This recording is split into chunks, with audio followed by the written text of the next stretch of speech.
देवियों और सज्जनों, डज गॉड एग्जिस्ट? इस सवाल का जवाब सब अपने अपने तहीं खोजने की कोशिश कर रहे हैं। कोई इसको गॉड डैम पार्टिकल की खोज बताता है, कोई गॉड पार्टिकल की खोज बताता है, कोई हिग्स बोसान की खोज बताता है, कोई ये सवाल जवाब तलाशने की कोशिश करता है कि मास एग्जिस्टेंस में आखिर आया कैसे, हुआ क्या था, सृष्टि के पहले, समय के पहले क्या था। और कोई ये कहता है कि ये सारी खोजें जिस मस्तिष्क में हो रही हैं प्रकृति के क्रम में, वो कैसे विकसित हुआ। मैं उम्मीद करता हूं कि हम आज इन बुनियादी सवालों के कुछ जवाब हासिल करने में कामयाब हूं। मैं सबसे पहले मंच पर आमंत्रित कर रहा हूं मुफ्ती शमाइल नदवी साहब को। आइए सर। जी,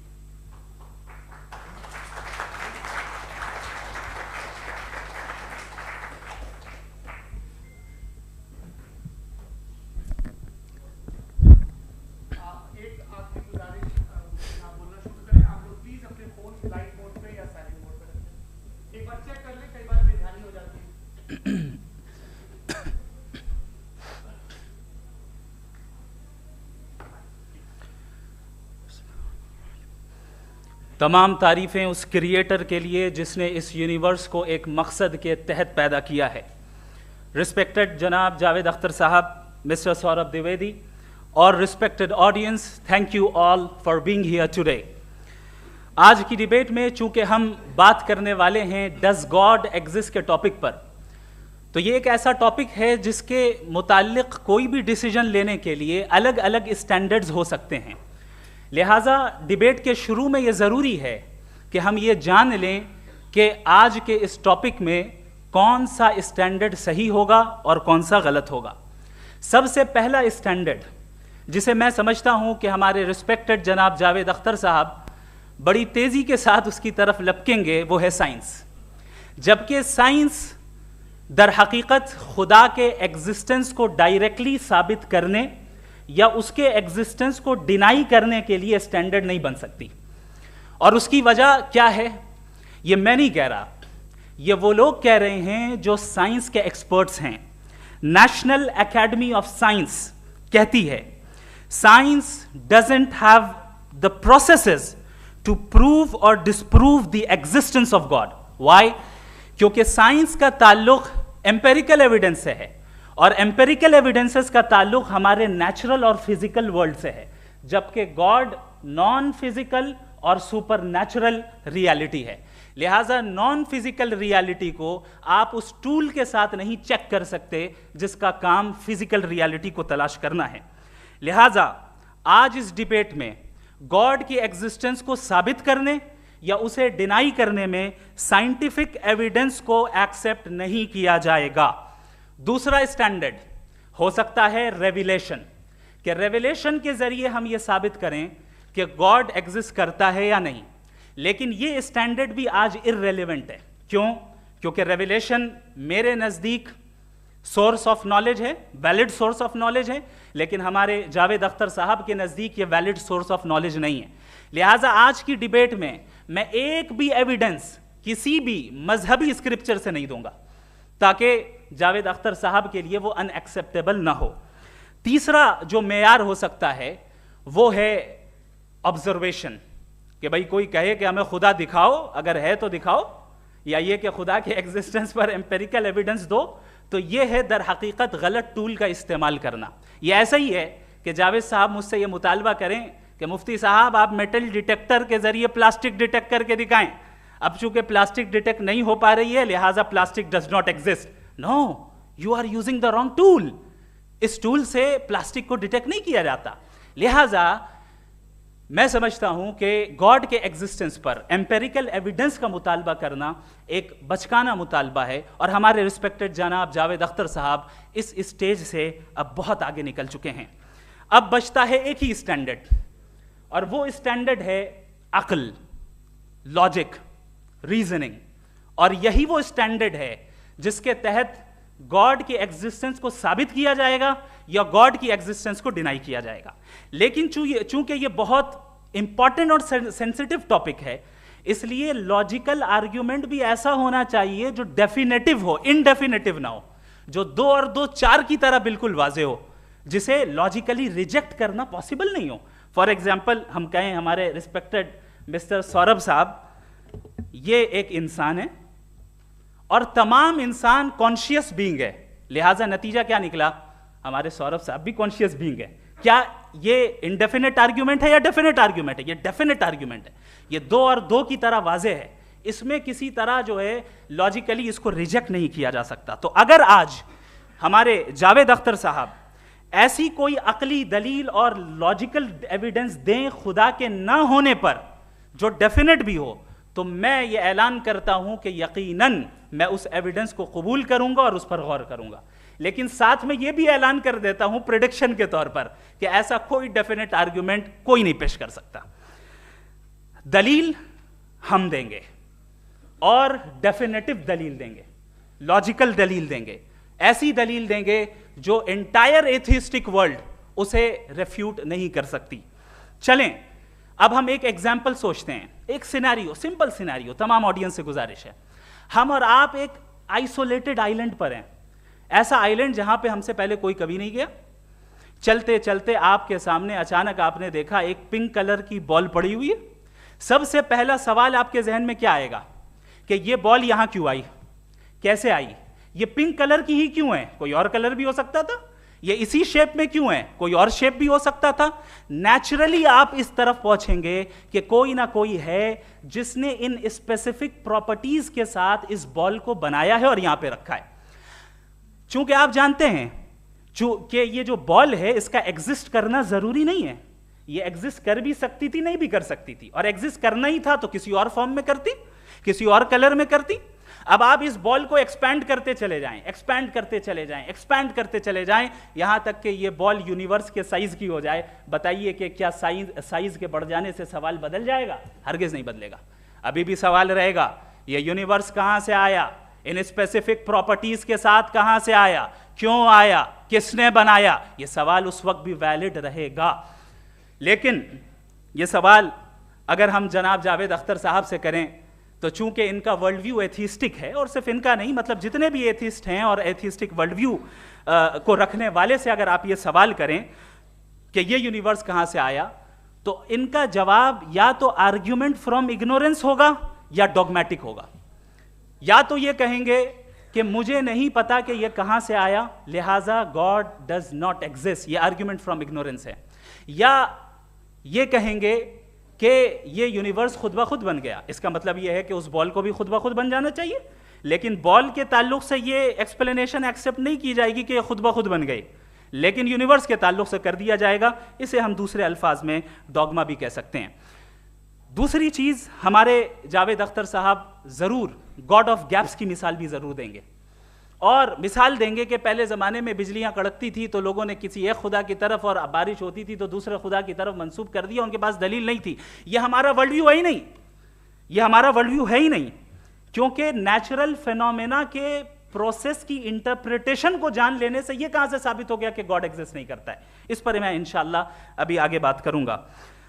आप हजरात ये भी देखेंगे, और मैं ये एक्सपेक्ट करता हूं कि हमारे रिस्पेक्टेड जनाब जावेद अख्तर साहब जरूर इमोशनल आर्ग्यूमेंट्स भी देंगे, जो कि एक लॉजिकल फेलेसी है जब बात आती है ट्रुथ को डिसाइड करने में। क्यों? मिसाल के तौर पर वो कहेंगे कि अगर गॉड है तो ईविल क्यों एग्जिस्ट करता है, जबकि मैं कहता हूं ईविल का एग्जिस्ट करना गॉड के एग्जिस्ट करने की दलील है, उसके खिलाफ नहीं है। चूंकि अगर गॉड है तो हम सब उसके सामने अकाउंटेबल हैं, और अगर हम अकाउंटेबल हैं तो अकाउंटेबिलिटी के लिए ईविल का मौजूद होना जरूरी है, उसके बगैर हम अकाउंटेबल नहीं हो सकते। और अगर हम अकाउंटेबल नहीं हैं तो हम जनाब जावेद अख्तर साहब से पूछेंगे कि आप बताएं कि फिर सफरिंग इस दुनिया में क्यों है? अगर खुदा नहीं है तो सफरिंग क्यों है? और उन लोगों के जज्बे का क्या जिनके अंदर सफरिंग के बाद इंतकाम लेने का जज्बा पाया जाता है और वो इस दुनिया से ऐसे ही चले गए, क्या उनकी सारी तकलीफें बेकार चली जाएंगी?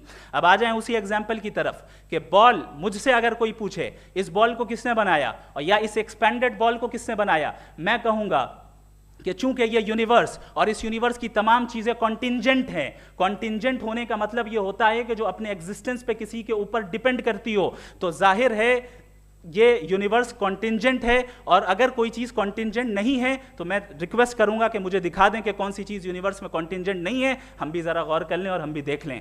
और जब कॉन्टिंजेंट चीजें मौजूद हैं तो फिलोसोफर्स की इस्तिलाह के मुताबिक, हम उस टर्मिनोलॉजी के मुताबिक, हम उस जगह तक पहुंचते हैं और उस हस्ती तक पहुंचते हैं जिसे नेसेसरी बीइंग कहा जाता है, कि ये वो नेसेसरी बीइंग है जिसका मौजूद ना होना नामुमकिन हो। क्योंकि अगर ये मौजूद ना हो तो सारी चीजें एग्जिस्टेंस में आएंगी ही नहीं, और ये सारी कॉन्टिंजेंट चीजें उसी के ऊपर डिपेंड करती हैं। अब अगर आप ये सवाल करते हैं कि फिर उस हस्ती को किसने बनाया, फिर उसका कॉज क्या है, फिर उसका कॉज क्या है, फिर उसका कॉज क्या है, और एंडलेसली चले जाएं, इसे हम कहते हैं इन्फिनिट रिग्रेस ऑफ कॉजेज, जो कि लॉजिकल फैलेसी है। कॉन्सेप्चुअली इंफिनिटी पॉसिबल है। मिसाल के तौर पे न्यूमेरिकल्स 1 2 3 गिनते चले जाएं, इन्फिनिट नंबर्स हैं। मैं कॉन्सेप्चुअली बात नहीं कर रहा, प्रैक्टिकली रियलिटी में साबित करके दिखाएं कि infinite regress of causes possible हैं या नहीं। अगर पॉसिबल हैं तो हम मान लेंगे, मिसाल दे दें, और पॉसिबल नहीं है तो एक ही ऑप्शन बचता है जिसे हम कहते हैं नेसेसरी बीइंग। ऐसी नेसेसरी बीइंग जो इंडिपेंडेंट है, क्योंकि अगर वो डिपेंडेंट हुई तो वो नेसेसरी नहीं रहेगी। ऐसी इंडिपेंडेंट बीइंग जो इटर्नल है, अगर वो इटर्नल नहीं होगी, उसकी बिगिनिंग होगी तो वो खुद कॉन्टिंजेंट है। ऐसी बीइंग जो पावरफुल है, क्योंकि कॉन्टिंजेंट को एक्चुअलाइज करने के लिए पावर चाहिए। ऐसी बीइंग जो इंटेलिजेंट है और नॉलेजेबल है, क्योंकि ये यूनिवर्स स्पेसिफिक फॉर्म और स्पेसिफिक लॉज ऑफ नेचर के तहत प्रिसाइजली चल रहा है। Thank you. थैंक यू मुफ्ती साहब। मैं इन दलीलों के बाद जावेद अख्तर साहब से गुजारिश करूंगा, आप बैठ के बोलना चाहेंगे या वहां? जी।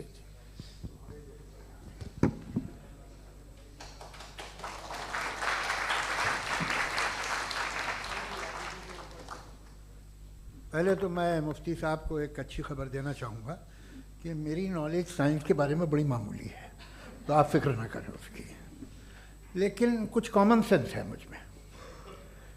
देखिए, ये खुदा का तस्वुर कोई नया तस्वुर नहीं है, ये सदियों से रहा है। ये कुछ रिलीजन 3000 साल पुराने होंगे, 4000 साल पुराने होंगे, लेकिन इंसान कोई 10,000 12,000 साल से एग्जिस्ट करता है होमोसेपियन की शक्ल में, और हमेशा कुछ ना कुछ मज़हब रहे। ये मज़हब जाहिलों के नहीं थे, ये मज़हब एक ऐसी ग्रीक सोसाइटी के थे जहाँ बड़े बड़े फिलोसफर्स पैदा हुए। ये मज़हब इजिप्शियंस के थे जिन्होंने पिरामिड्स बनाए थे। ये रोमन्स के थे कि जिनका आर्किटेक्चर और सेनेट यानी पहली बुनियाद डेमोक्रेसी की, लिमिटेड थी मगर डेमोक्रेसी थी, ये उन लोगों ने किए थे। तो इनका जो जुपिटर था, रा था, ज़्यूस था, उन्हें उस पर इतना ही एतमाद था जितना आज किसी मजहबी आदमी को अपने खुदा पे होगा। क्रिश्चियनिटी आने से पहले यूरोप में एक मज़हब था जर्मेनिक रिलीजन। उसका एक खुदा था, उसकी एक बीवी थी, उसके 2 बेटे थे, एक बेटी थी। फिर जर्मनी में जब यूरोप में क्रिश्चियनिटी आई तो वो खुदा, उसकी बीवी और पूरे ख़ानदान चला गया। तो हमने, अगर हम हिस्ट्री देखें तो खुदा जो हैं वो ज़्यादातर फ़ानी हैं, वो हमेशा रहे नहीं। और वो जो लोग इन्हें मानते थे उनको आप कहें वो तो जाहिल थे, उन्हें तो कुछ पता ही नहीं था, ऐसा नहीं है। वो अपने वक्त में बड़े काबिल लोग थे और अपने वक्त में उन्होंने बड़े बड़े काम किए हैं, फिलोसफर्स थे, साइंटिस्ट थे, लेकिन उनका मज़हब कहाँ गया, उनके खुदा कहाँ गए? आज जो खुदा हैं दुनिया में लोग उन्हें मानते हैं। आपको क्या मालूम कि कितने बरसों के बाद क्या होने वाला है? हम यूरोप में देखते हैं तो चर्च खाली हैं। तो वक्त के साथ चीज़ें बदलती हैं। जहाँ तक इसका ताल्लुक़ है मज़हबों का, हर मज़हब आपसे एक चीज़ मांगता है, फेथ। ये फेथ क्या चीज़ होती है? What is the difference between faith and belief? ये तो बहुत ही अहमखाना बात होगी कि कोई आदमी कहे साहब अगर खुदा है तो मुझे दिखाइए। ये तो जाहिलाना बात हुई। मैंने तो नॉर्थ पोल नहीं देखा है, मगर मैं मानता हूँ कि नॉर्थ पोल है। मैं क्यों मानता हूँ? इसलिए कि अगर ये दुनिया राउंड है तो उसका कोई टॉप होगा। कुछ लोग हैं जो वहाँ गए भी हैं, कॉमन सेंस कहता है कि ऐसा होगा, सबूत है, गवाह है, रीज़न है। तो ये मेरा फेथ नहीं है। तो फेथ में और बिलीफ में डिफरेंस क्या है? जो मज़हब मांगता है आपसे, हर मज़हब फेथ मांगता है। फेथ का मतलब ये है कि ना कोई गवाह हो, ना कोई सबूत हो, ना कोई रैशनल हो, ना कोई लॉजिक हो, ना कोई प्रूफ हो, मगर तुम एक बात को मानो। ये है फेथ। वरना बिलीफ होता। अगर इसमें कुछ भी सबूत होते, गवाह होते, तो फिर इसे आप बिलीफ कहते हैं। जैसे मेरा बिलीफ है कि नॉर्थ पोल है, मेरा फेथ थोड़ी है। फेथ इन तमाम शर्तों को रद्द करता है। तो फिर स्टुपिडिटी क्या है? अगर मैं एक बात ऐसी मानूं जिसकी ना कोई लॉजिक है, ना कोई रैशनल है, ना कोई प्रूफ है, ना कोई गवाह है, ना कोई सबूत है, और मैं उसे मानूं, तो ये स्टुपिडिटी हुई। इसे ही भाई कल को मैं यकीन कर लूं कि एलॉन मस्क जो है मेरा भाई है, तो मुझे इंतहाई खुशी होगी, सुकून भी बहुत मिलेगा मुझे। लेकिन और कहे भाई क्यों मानते हो, क्या सबूत है भाई, वो तो अमेरिकन है और तुम तो इंडियन हो, वो तो नस्ल अलग है, तुम्हें कभी मिले भी नहीं। साहब देखिए मेरा फेथ है, इस पर बात न किया। फेथ का मतलब ही यह है कि आप प्रूव नहीं कर सकते। अगर आप प्रूव कर सकते हो तो फेथ की जरूरत ही नहीं, फिर तो आप बात करेंगे, आप कितनी बहस कर लीजिए। अल्टीमेटली दुनिया का हर मजहब फेथ पे टिका है, और फेथ का मतलब है एक ऐसा यकीन जिसका कोई सबूत, कोई गवाह, कोई रैशनल नहीं। अब आप ये कहें, क्या आप ये क्यों कह रहे हैं कि साहब ये कायनात किसने बनाई? कमाल ये है कि आपने बताया कि एक आइलैंड पे गए और एक बॉल देखी। आपने ये नहीं कहा कि आइलैंड किसने बनाया, आपको सिर्फ बॉल पे हैरत हुई।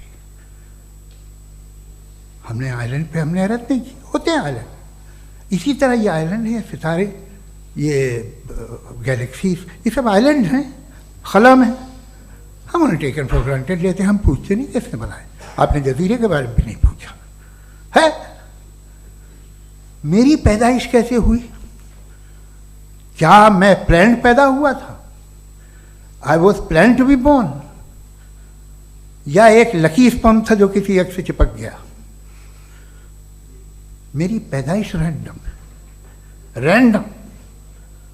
और इंसाफ जिसे आप कहते हैं, इंसाफ का तो नेचर से कोई वास्ता ही नहीं। जो आप कहते हैं कि एक दिन इंसाफ मिलेगा, इंसाफ is a human concept, nature में कोई इंसाफ नहीं। अगर शेर हिरन को खा जाता है तो उसे कोई सजा नहीं मिलती। अगर एक आंधी आती है और हरे भरे पेड़ों को उखाड़ के फेंक देती है तो आंधियों की जेल नहीं होती है। नेचर में इंसाफ नहीं, इसलिए मुझे नेचर को इंसाफ की जरूरत भी नहीं। नेचर तमाम एक है। अब हम कहें कि साहब ये देखिए जो मैंने खाना खाया था, ये मेरी आँख तो नहीं यूँ कर दिया उसे, तो इसे सजा मिलनी नहीं, वो सिस्टम है, ऐसे ही चल रहा है। नेचर बगैर इंसाफ के है। इंसाफ इज अ ह्यूमन कॉन्सेप्ट। तो जो आपसे कहता है कि मैं तुम्हें इंसाफ दूंगा, वो इंसानी जहन की पैदावार है। ये नेचुरल है ही नहीं, ये आसमानी है ही नहीं। नेचर का तस्वुर, इंसाफ का तस्वुर। भाई आप साथ मिलते हैं, अब आप लेफ्ट हैंड ड्राइव कर लें, ये क्या है? तमाम सच, तमाम नेकी, तमाम शराफत लेफ्ट हैंड ड्राइव है। वरना क्या होगा, या तो आप क्रॉस कर देंगे, आपका एक्सीडेंट हो जाएगा, या आप किसी को मार देंगे, या ट्रैफिक जैम हो जाएगा। झूठ, बेईमानी, रिश्वतखोरी, ये तमाम जो है driving on the wrong side है। इसके ऊपर कुछ नहीं। ये तो हमने बनाया, जैसे हमने लेफ्ट हैंड ड्राइव बनाई है। ये कॉन्सेप्ट ऑफ इंसाफ जो है ये हमारा है, इसका नेचर से कोई वास्ता नहीं। शेर खा जाता है हिरन को, उसे जेल होती है क्या? कुछ भी नहीं है ही नहीं। तो ये जो दुनिया के रिलीजन प्रॉमिस करते हैं आपसे इंसाफ, इसी से मालूम होता है कि ये मैन मेड है। ये तसव्वुर कहीं और का है ही नहीं। जो नेचर है, कुछ लोग कहते हैं नेचर ही खुदा है, तो नेचर में तो इंसाफ नहीं कहीं। और आप वादा कर रहे हैं कि तुम्हें मरने के बाद इंसाफ मिलेगा। मुझे अगर मिलेगा तो मैं बहुत खुश हूँगा, लेकिन मैं यकीन नहीं कर पाता हूँ, इसलिए कि मैं फेथ नहीं पैदा कर सकता। The very fact that religions demand faith, इसका मतलब है कि उनके पास जस्टिफिकेशन नहीं है। अच्छा था, फिर रिलीजन अगर मॉडरेशन में है, कोई सा भी नहीं, वो आप में कुछ खूबियाँ भी पैदा करता होगा। देखिए उससे ये फ़ायदा है, वो फ़ायदा है। अल्कोहल जो है वो ज़्यादातर दवाओं में यूज़ होती है। और एक सर्वे किया गया था अमेरिका में कि लॉन्जिटिविटी किन लोगों की है, तो एक तरफ वो लोग थे जो शराब पीते ही नहीं थे और एक तरफ वो थे जो एक बोतल शराब रोज पीते थे। सबसे ज़्यादा लंबी उम्र उनकी है जो 2 पैक नाप के शराब पीते और खाना खाते हैं। मगर हम शराब को बुरा समझते हैं, मैं भी बुरा समझता हूँ। क्यों? ऐसा होता नहीं। कुछ चीज़ों में आदत होती है कि वो बढ़ती है। आज तक में एक आदमी दूध पीता है, आप 10 साल बाद भी मिलेंगे तो एक ही गिलास पीता होगा। ऐसा नहीं होता, सुबह से दूध पीता रहता है। मिल्कोहलिक मैंने नहीं देखे, अल्कोहलिक होते हैं। ये टेंडेंसी है मजहब की कि वो बढ़ता है, जैसे कैंसर बढ़ता है, जैसे शराब बढ़ती है। कुछ लोग होंगे जो उसे सही तरह से यूज़ करते हैं। मुझे यकीन है कि हमारे मुफ्ती साहब भी उनमें से एक, इनसे बहुत खुशी हुई मुझे इनसे मिलकर। लेकिन कितने लोग हैं कि आज आप देखते हैं दुनिया में जो तबाहियाँ हैं, इनमें कितना हाथ है उन लोगों का जो बिलीवर कहते था मजहब ये नहीं कहता, ना कहता होगा, मगर जब ये मजहब पीते हैं तो ऐसे बिहेव करते हैं। थोड़ा सा अगर हो तो शायद बहुत अच्छी बात, लेकिन शराब थोड़ी सी नहीं रहती, उसमें टेंडेंसी है पहले। थोड़ा सा अगर 2-3 कैंसर के सेल हो ना बॉडी में तो आदमी स्लिम रहेगा, लेकिन वो 2-3 सेल नहीं रहते, वो मल्टीप्लाई होते हैं। जावेद साहब टाइम पूरा हो गया। टाइम हो गया तो बस बात खत्म हो गई। अच्छा, मुझे कुछ और कहने को था भी नहीं। जी, मैं पहले जवाबी दौर के लिए इनवाइट कर रहा हूँ मुफ्ती साहब को। Your rebuttal round 1, you have 7 minutes.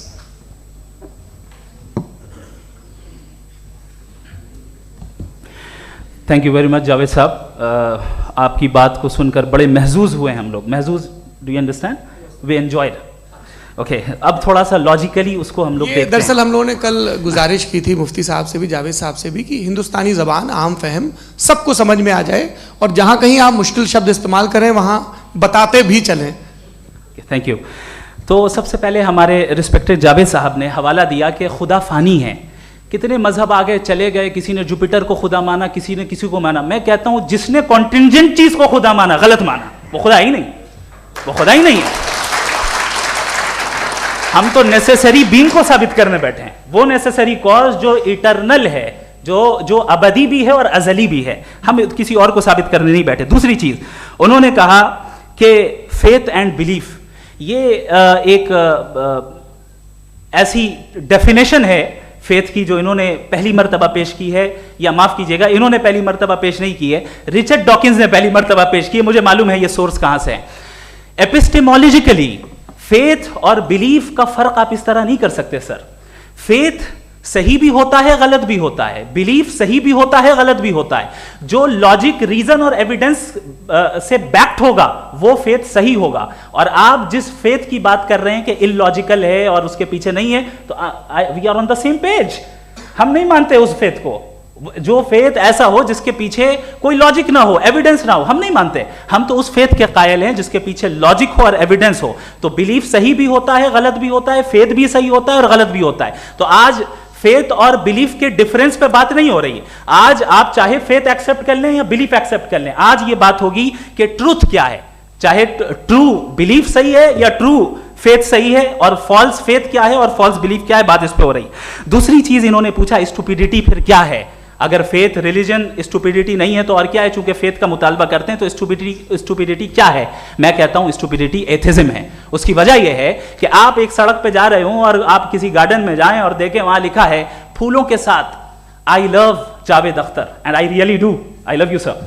सो जब आप वहां पर पहुंचे तो वहां पहुंचकर अब ये बताएं, क्या आप ये कहेंगे वाह what a natural selection?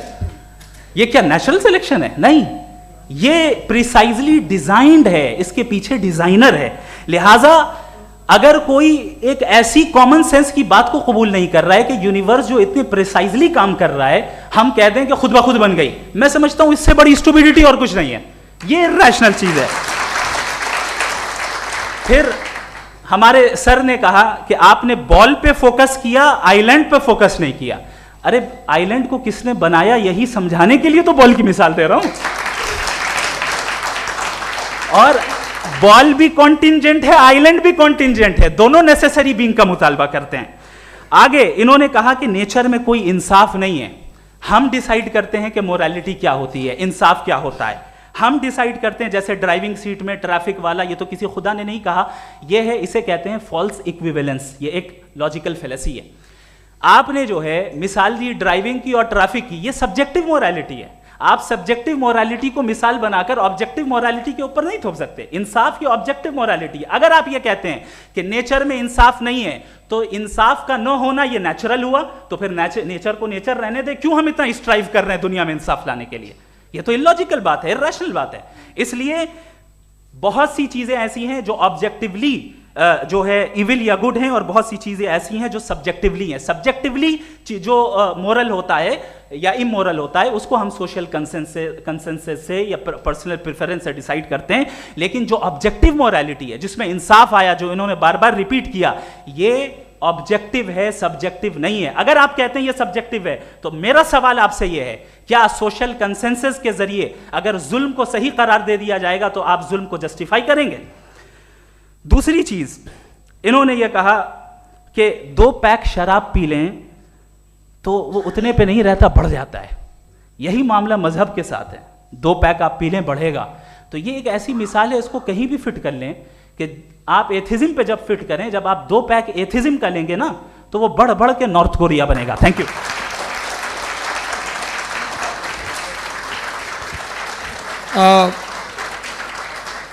First round के रिबटल के लिए मैं जावेद साहब को इनवाइट कर रहा हूं। आपके पास 7 मिनट का वक्त है, रीसेट कर दीजिएगा प्लीज। मुझे इस बात की खुशी है कि मुफ्ती साहब ने भी मान लिया कि नेचर में कोई इंसाफ नहीं है। तो कोई भी चीज़ जो इंसान ने नहीं बनाई है उसमें इंसाफ नहीं होता है। एक बात मैं आपसे अर्ज़ करूँ, ज़रा पता लगा लीजिएगा, ये जो आप बाग में जाते हैं बेहद खूबसूरत फूल देखते हैं ना, इनमें से कोई नेचुरल नहीं है। ये सारे फूल क्रॉस करके बनाए गए हैं। जो जंगल में फूल होते हैं नहायत मामूली होते हैं, ये फूल इंसानों ने बनाए हैं। जो आप बाग में देख के वाह वाह कहते हैं, ये इंसानों के बनाए हुए हैं। डिफरेंट फूलों को क्रॉस करके, डेवलप करके, फिर क्रॉस करके इस तरह से बनाए गए। नेचुरल फ्लावर नहीं, किसी जंगल वीरान में जाके आप गुलाब के फूल नहीं देखेंगे। ये सब बनाए हुए इंसान ने, बहुत से काम इंसान ने किए हैं। बाकी है कि आपने मेरी एक बात का जवाब नहीं दिया, जिससे मुझे शिकायत है कि फेथ क्या है और आप फेथ मांगते क्यों हैं मुझसे? आप तो लॉजिकल हैं, आपके पास तो सारे रैशनल्स हैं, आपके पास सारे सबूत हैं, तो आपको फेथ की डिमांड क्यों करते हैं कि भाई तुम सरेंडर कर दो और सवाल मत करो? कोई मजहब सारे सवाल करने की इजाज़त नहीं देता है और मना करता है कि ज़्यादा सवाल ना करो, बह जाओगे तुम। आप क्यों रोकते हैं? हकीकत यह है कि इंसानी तारीख क्या है। इंसानी तारीख ये है कि दुनिया में 2 तरह के लोग हुए हैं। एक वो जिन्होंने अपनी लाइल्मी की परस्तिश की है, दूसरे वो जिन्होंने अपनी इग्नोरेंस या लाइल्मी से झगड़ा किया है और मालूम किया है कि क्या है। ये जो आप कह रहे हैं, आज आप हैरान हैं कि भाई ये यूनिवर्स कैसे बनी। लोग हैरान थे ये सूरज डूबता है तो इधर से कैसे निकलता है। और आप एक कदम जाके हमेशा का मानने को तैयार है, एक कदम पीछे ही मान जाइए। भाई आप इसके बाद जाते हो, कहते सवाल ना करना कि ये कहाँ से आया, ये पावर तो हमेशा से हमेशा रहेगी। तो आप यूनिवर्स के बारे में मानने में क्या तकलीफ है? एक कदम पहले रुक जाइए, ये हमेशा से थी या नहीं थी हमें मालूम नहीं है। और ये कहना कि हमें मालूम नहीं है, कमाल ये है कि दुनिया के सारे मजहब सब जानते हैं ये दुनिया कैसे बनी थी, कैसे मिटेगी, मरने के बाद क्या होगा, इनको सब इल्म है। इनको किसी को डायनासोर होते थे पहले ये नहीं पता था, किसी को नहीं पता। किसी भी दुनिया की मजहबी किताब में डायनासोर का जिक्र नहीं है। लेकिन बाकी सब बातें, how to make universe in 4 easy lessons and बाकी सब पता है। जिसको सब पता है वो गड़बड़ है।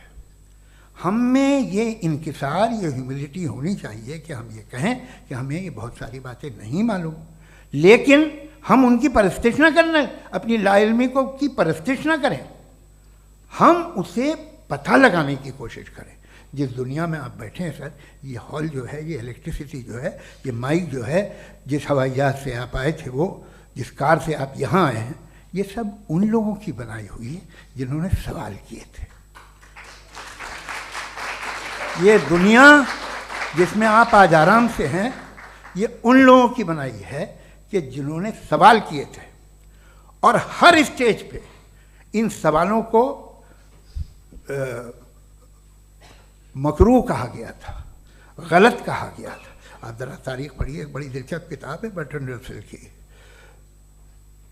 जिसमें उसने रिलीजन एंड साइंस कि कब से रिलीजन जो है साइंस के अगेंस्ट है, और हद तो ये है कि भाप के इंजन के खिलाफ थे, स्टीम इंजन के भी खिलाफ थे, और फतवे हुए उन पे, वेटिकन ने दिए। तो ये हमेशा, अभी जैसे ही ये राइट विंगर आते हैं अमेरिका में पावर में, तो वो जो अपना ये क्या बोलते हैं उसे, सीड क्या वर्ड है, सीड क्या जो, हाँ नहीं सीड जो होते हैं जिन पे जी, नहीं भाई, वो जो ह्यूमन बॉडी के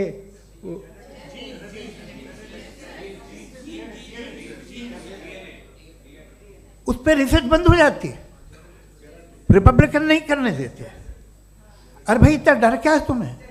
एक ज़माने में बहुत नाराज़ थे ये सारे मजहबी लोग कि ये इंसान तो इंसान बनाने की कोशिश कर रहा है। आपको क्या तकलीफ भाई, बना ले तो बना लेने दो, ये खौफ क्या है?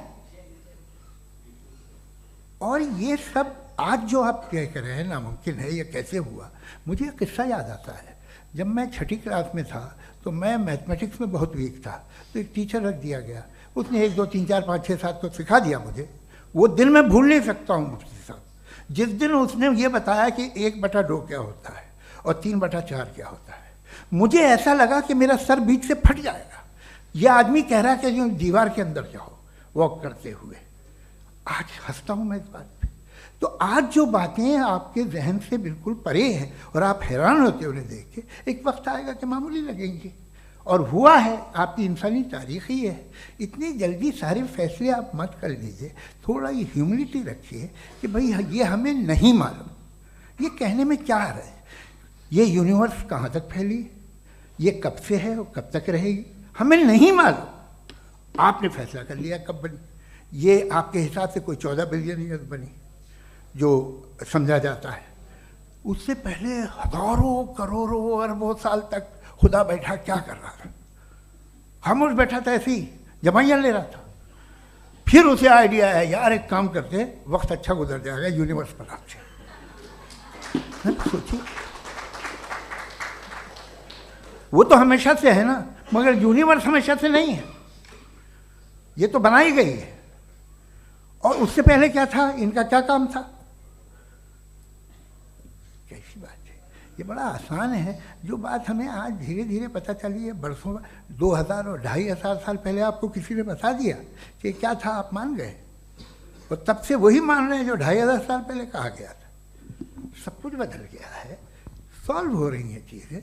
अभी साइंस बिल्कुल दावा नहीं करती, या कोई फिलोसफर ये दावा नहीं करता कि हमें सब मालूम, बल्कि वो कहता है कि हमें जितना मालूम होता है उससे ये मालूम होता है कि हमें कितना कम मालूम। तो हम अपनी जहालत से लड़ें, उसकी परस्तिश न करें। जी, time. Thank you so much.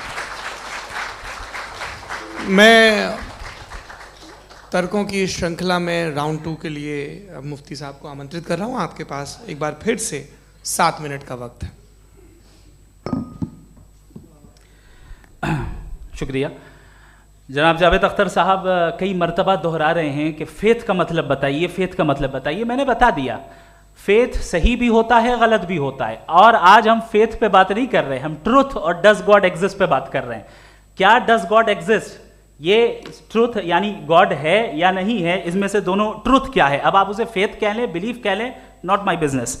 उसके बाद आपने कहा कि भाई सवाल करने से मजहब रोकता है। मैं कहता हूं जो रोकता है वो रोकता होगा, मैं नहीं रोकता। बल्कि सवाल करें, सवाल करना चाहिए। सवाल कर करके तो हम आगे बढ़ते हैं, तरक्की करते हैं, और इसीलिए मैं आज यहाँ पे आया हूँ। लेकिन सवाल सिर्फ खुदा से नहीं होगा, आपसे भी होगा। सवाल एथिज्म से भी होगा, सवाल सिर्फ मजहब से नहीं होगा, सबसे होगा। और आज मैं सवाल करूंगा और उम्मीद है कि आप जवाब देंगे। अभी तक आपने वैसे कॉन्टिंजेंसी आर्ग्यूमेंट का कोई जवाब नहीं दिया है। चलें, आपने कहा यूनिवर्स के बारे में इटर्नल क्यों नहीं बोल देते? ये चूंकि लॉजिकली पॉसिबल ही नहीं है कि यूनिवर्स इटर्नल हो। यूनिवर्स एक कॉन्टिंजेंट चीज है जो टाइम एंड स्पेस के पाबंद है, टाइम एंड स्पेस से बाउंड है। जो टाइम एंड स्पेस से बाउंड होगा वो कॉन्टिंजेंट होगा, जो कॉन्टिंजेंट होगा वो उसकी बिगिनिंग हुई होगी, जिसकी बिगिनिंग हुई होगी वो इटर्नल नहीं हो सकता। ये तो कॉमन सी बात है। आपने कहा कि किसी मजहबी किताब में डायनासोर का जिक्र नहीं है। अफसोस कि आज तक किसी मैथमेटिक्स के किताब में मुझे डायनासोर का जिक्र नहीं मिला। तो इसका मतलब मैथमेटिक्स की किताब बेकार है? नहीं, उसका वो टॉपिक नहीं है। रेवलेशन का और मजहबी किताबों का टॉपिक ये नहीं है कि आपको आके बताए साइकिल कैसे बनाते हैं, या आकर ये बताएं कि जो है डायनासोर कब था। वो तो मोरालिटी सिखाने आया है, गॉड के बारे में बताने आया, नॉन फिजिकल रियलिटी की हकीकत को सिखाने के लिए आया। रिलीजियन साइंस को रोकता है? नहीं रोकता। अगर रोकता है तो गलत करता है। रिलीजियन साइंटिज्म को रोकता है, जिसमें हमारे जावेद साहब मुब्तला हैं। साइंस और साइंटिज्म में फर्क है। साइंटिज्म यह है कि आप समझें कि साइंस और साइंटिफिक मेथोडोलॉजी ये नॉलेज को हासिल करने का वाहिद सोर्स ऑफ नॉलेज है। यह है साइंटिज्म। हम इसे रिजेक्ट करते हैं। हम साइंस को तो तरक्की करते हैं, भाई आप हमारी पूरी तारीख कर लें, पढ़ लें तो आपको पता चल जाएगा। बहरहाल ये अलग टॉपिक है। उसके बाद इन्होंने एक लफ्ज़ कहा, वेटिकन ने फतवा दिया। वेटिकन का फतवे से कोई ताल्लुक नहीं है, दोनों कॉन्ट्राडिक्टरी अल्फाज हैं। उसके बाद उन्होंने कहा कि भाई हमें नहीं मालूम। अगर नहीं मालूम तो क्लियरली कह देना कि नहीं मालूम है, इसमें क्या हर्ज है? तो वही तो मैं कह रहा हूं ना कि आप कह दें कि नहीं मालूम, लेकिन क्लेम क्यों कर रहे हैं कि गॉड एग्जिस्ट नहीं कर रहा है? आप कह दें नहीं मालूम है, हो सकता है हो सकता ना हो, लेकिन आप क्लेम कर रहे हैं। The moment you say God does not exist, this is a claim, and now the burden of proof is upon you too, जैसे हमारे ऊपर है। और क्यों है मैं बताता हूं, क्यों है ये भी मैं बताता हूं। फिलोसॉफिकली जो क्लेम होता है ना, सिर्फ ये नहीं होता कि इंसान कहे पॉजिटिव क्लेम करे और नेगेटिव क्लेम करे तो बर्डन ऑफ प्रूफ नहीं है। आप मिसाल के तौर पे मैं कहूं कि फुला उस कमरे में कोई नहीं है, मैंने एक नॉलेज का क्लेम किया है। उस कमरे में कोई नहीं है, मैंने एक नॉलेज का क्लेम किया। या तो मैं कहूं मुझे नहीं पता, हो भी सकता है नहीं भी हो सकता है, this is not a claim. लेकिन जब मैं कह रहा हूं कि वहां कोई नहीं है, या मैं कह रहा हूं वहां कोई है, दोनों क्लेम है और दोनों के ऊपर बर्डन ऑफ प्रूफ है। हमारे ऊपर भी बर्डन ऑफ प्रूफ है। मैंने कंटिंजेंसी आर्ग्यूमेंट दिया, इसे तोड़कर दिखाइए। आखिरी चीज, इन्होंने कहा कि खुदा दुनिया बनाने से पहले 150 साल पहले या करोड़ों साल पहले क्या कर रहा था? अरे हजरत, चलें बहरहाल मैं जवाब दे देता हूं। आप हमारे रिस्पेक्टेड पर्सनैलिटी हैं, अगर आप नहीं होते तो मैं इसे एंटरटेन ही नहीं करता। टाइम ये 100 साल पहले या 100 साल बाद, पहले बाद में अभी, ये वो अल्फाज हैं जिनका ताल्लुक टाइम से है। टाइम शुरू ही हुआ है यूनिवर्स की बिगिनिंग के बाद, तो उसके पहले खुदा क्या कर रहा था? सवाल इलॉजिकल है, ये फेलेसी है। यानी आप ये कह रहे हैं कि यूनिवर्स के बनने से पहले खुदा क्या कर रहा था? टाइम के बनने से पहले, पहले का ताल्लुक टाइम से, टाइम उस वक्त था ही नहीं, तो ये सवाल ही इनवैलिड है खुदा के ताल्लुक से। दूसरी चीज, आर्ग्यूमेंट ऑफ कंटिंजेंसी जो मैंने आपके सामने पेश की है, आपने बार बार ये प्रूफ किया और ये कह रहे हैं कि गॉड ऑफ गैप्स। देखिए पहले नहीं मालूम था, साइंस ने कर दिया। सिंपल की मिसाल से मैं समझा देता हूं। जिस गैप्स की आप बात कर रहे हैं ना, साइंस उन गैप्स को जिन चीज के जरिए भी प्रूव करेगा वो कॉन्टिंजेंट ही होगा। अब चाहे वो फोर्स हो, मैटर हो या एनर्जी हो। लिहाजा सवाल हमारा उस वक्त भी वैलिड होगा जब तक कि आप नेसेसरी बीइंग पे ना आ जाएं, और इन्फिनिट रिग्रेस पॉसिबल नहीं है of causes in practical world, तो जाहिर है कहीं रुकना पड़ेगा। जहां रुकेंगे वही खुदा है। दूसरी चीज, आपने ये कहा, क्या कह रहा था मैं, किस पॉइंट को? What? Oh no, after that. Just now. हाँ, जहां रुकेंगे वही खुदा है। बहरहाल तो टाइम का जिक्र हो गया, गॉड ऑफ गैप, सॉरी या इसकी एक मिसाल आप ले लें। एक कार है, एक साहब ने देखा कि भाई कार जो है उसके व्हील्स कितने अच्छे लगे हुए हैं सही जगह पे, स्टीयरिंग जो है कितने अच्छे जगह पे लगी हुई है, और सीट्स कितने वेल डिजाइंड है, कितनी प्रिसाइजली ये कार काम कर रही है। तो ज़रूर कोई ना कोई इसे क्रिएट किया है, किसी ने क्रिएट किया है। अब जावेद साहब आए और कहे अरे जनाब बोनेट खोलिए, इसमें इंजन है, इंजन इस कार को चला रहा है, hence prove no one has created the car. This is illogical, this is irrational. आपने इंजन के जरिए उस गैप को तो साबित किया, लेकिन क्या उससे कार की जो क्रिएशन है और उसका जो क्रिएटर है ये इम्पॉसिबल हो जाए? ऐसा पॉसिबल है? उसका सवाल खत्म हो जाए, ऐसा पॉसिबल है? नहीं। आपने गैप्स को फिल करके, कॉन्टिंजेंट चीजों से गैप्स को फिल करके हमारे ऑब्जर्वेशन को और ब्रॉड कर दिया। अब हमें और पता चल गया कि ये जो कार है इसका सिस्टम कितना ज्यादा कॉम्प्लेक्स है। पहले कम समझते थे, अब कॉम्प्लेक्सिटी और ज्यादा वाजे हो गई। अब हमें समझ में आ रहा है कि हमारी सर्टेनिटी और बढ़ गई कि जरूर इस कार को किसी ना किसी ने बनाया। यही मामला यूनिवर्स का है। साइंस हमेशा फिजिकल वर्ल्ड की चीजों को ही फिल करती जाएगी और फिजिकल चीजों से ही करती जाएगी, चूंकि एम्पेरिकल एविडेंस का ताल्लुक फिजिकल वर्ल्ड से है। आप साइंस के जरिए मेटाफिजिकल रियलिटी को कभी साबित नहीं कर सकते। ये रॉन्ग टूल का इस्तेमाल करना है। ये वही काम है कि आप मेटल डिटेक्टर से प्लास्टिक डिटेक्टर करने चलें, जो कि जाहिर है सही नहीं है। Thank you.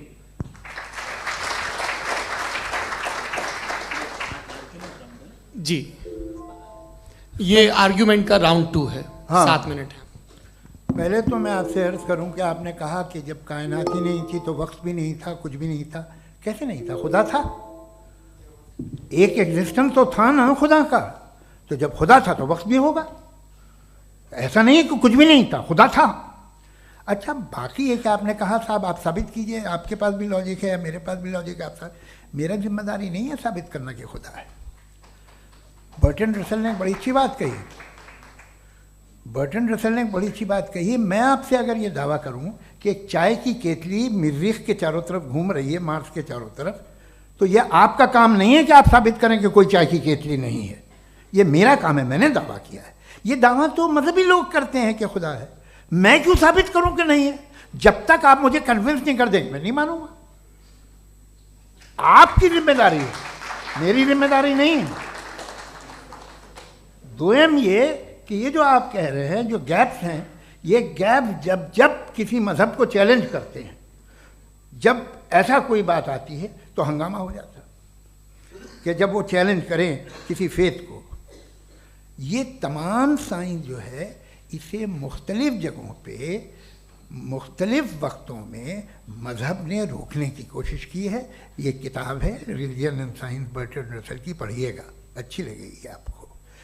तारीख ही है साइंस, मजहब की साइंस से उसका यही रिश्ता है। अच्छा, अब ये हम सोचें कि बहरहाल ये वजूद जो है मजहब और ये बिलीव इन गॉड इंसान को बेहतर बना देता है। तो एक काम कीजिए, हिंदुस्तान वर्ल्ड का नक्शा लीजिए और मार्क कीजिए कि रिलीजन कहाँ कहाँ ज़्यादा है, कहाँ कहाँ, चाहे वो लैटिन अमेरिका हो या मिडल ईस्ट हो या फार ईस्ट हो या हिंदुस्तान के वो इलाके जहाँ मजहबियत ज़्यादा है। रख दीजिए नक्शा अलग। अब दूसरा नक्शा कि कहाँ कहाँ नाइंसाफ़ी, रिप्रेशन, औरतों के हुकूक की पामाली, जुल्म, डिक्टेटरशिप कहाँ है। नक्शा एक ही होगा। तो आप मुझे बताएं कि जो इसका तरकीब इस्तेमाल क्या है। खुदा का तरकीब इस्तेमाल तो बताइए। आप छोटी सी दवा सड़क पे बेचते हैं, उसकी भी तरकीब इस्तेमाल बताते हैं। इसके इस्तेमाल से तो फ़ायदा ही नहीं हुआ किसी को। जो सारे के सारे ख़राब मुल्क हैं, ख़राब समाज है, वो सारे जुल्म खुदा के नाम पे करते हैं। वो गलत करते हैं, सही करते हैं, मुझे क्या लेना देना उससे। इस्तेमाल से मालूम होता ना। एक विस्की की बोतल कभी शायद देखी हो आपने, लाल रंग की होती है, उस पर रोशनी और छपड़ा इंतहाई खूबसूरत लगती है, क्या बिगाड़ रही है किसी का। उसका इस्तेमाल गलत है, इसलिए आप उसे नापसंद करते हैं। इसका इस्तेमाल गलत है, इस तसव्वुर का इस्तेमाल ही गलत है और हमेशा से गलत हुआ है। आप देख लीजिए, इंसानी तारीख देख लीजिए, आज देख लीजिए, हिंदुस्तान देखिए, दुनिया देख लीजिए, क्या हो रहा है। इसे कैसे इस्तेमाल कर रहे हैं। फेथ वाले लोग क्या फेयर हैं, जस्ट हैं, जो अपने खुदाओं पे यकीन रखते हैं, वो किस तरह के लोग हैं। वो लोगों को इंसाफ देते हैं, वो बेहतर इंसान बने। तो इस दवा का फ़ायदा क्या है। चलो बहुत फ़ायदा हो रहा तो मैं इस्तेमाल कर लूँगा, मैं मुझे तो इस दवा का कोई फ़ायदा दिखता ही नहीं। मुझे तो ऐसा लगता, मैं एक और बात बताऊं, अगर कोई आदमी मजहबी है और अच्छा आदमी है तो मैं उसकी बहुत इज्जत करता हूँ, इसलिए कि मेरा ख्याल है मजहबी आदमी का अच्छा होना मुझसे अच्छा होने से ज़्यादा मुश्किल है। भाई हर चीज़ की एक लिमिट है। आप इतना भाग सकते हैं, इतना नहीं भाग सकते, इतना वजन उठा सकते, इतना नहीं उठा सकते, इतना दूर देख सकते हैं, इतना दूर नहीं देख सकते। उसी तरह कॉमन सेंस कहता है कि आप में नेकी का भी एक कोटा होगा। अब आप अगर सुबह जाते हैं अपनी इबादत गाह और इबादत करते हैं, तो बाहर निकलते हैं तो आप तो यही महसूस करते हैं कि आपने एक बहुत अच्छा काम किया, आपकी नेकी का एक बहुत बड़ा कोटा खर्च हो गया जिससे किसी का कोई फ़ायदा नहीं हो। मैं तो नहीं जाता हूँ तो मुझे तो किसी को खाना खिलाना पड़ेगा, किसी बेवा की मदद करनी पड़ेगी, मैं अपना कोटा कैसे कंज्यूम करूँ? आप अपना कोटा, सारे मजहबी लोग इंतहाई यूजलेस कामों में यूज़ करते हैं। उसके बाद भी अगर आप में बच्ची है थोड़ी सी शराफत, तो भाई वाह क्या बात है।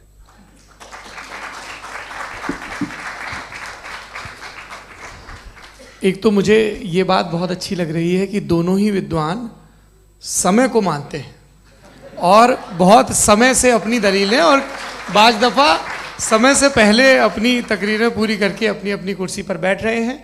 ये इस आर्ग्यूमेंट का राउंड 2 पूरा हुआ।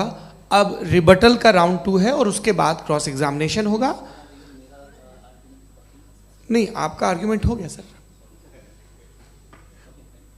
हमारे यहाँ स्कूल के सिलेबस में पंच परमेश्वर कहानी पढ़ाई जाती है, प्रेमचंद जी की लिखी हुई। आप निश्चिंत रहिए, आपके कोई राउंड में मिस नहीं होने दूंगा। रिबटल का राउंड 2 मुफ्ती शमाइल नदवी साहब।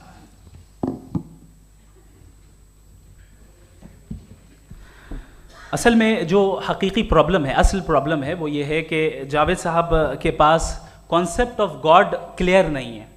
इन्होंने कहा कि कायनात से पहले खुदा तो था, तब भी तो टाइम होगा। ये टाइम कायनात का हिस्सा है। हम खुदा, उस खुदा को मानते हैं, नेसेसरी बीइंग का टाइमलेस होना जरूरी है, चूंकि वो टाइम का क्रिएटर है। जब उसने टाइम को क्रिएट किया तो वो खुद टाइम पे कैसे होगा? उसने जब स्पेस को क्रिएट किया तो खुद स्पेस में कैसे होगा?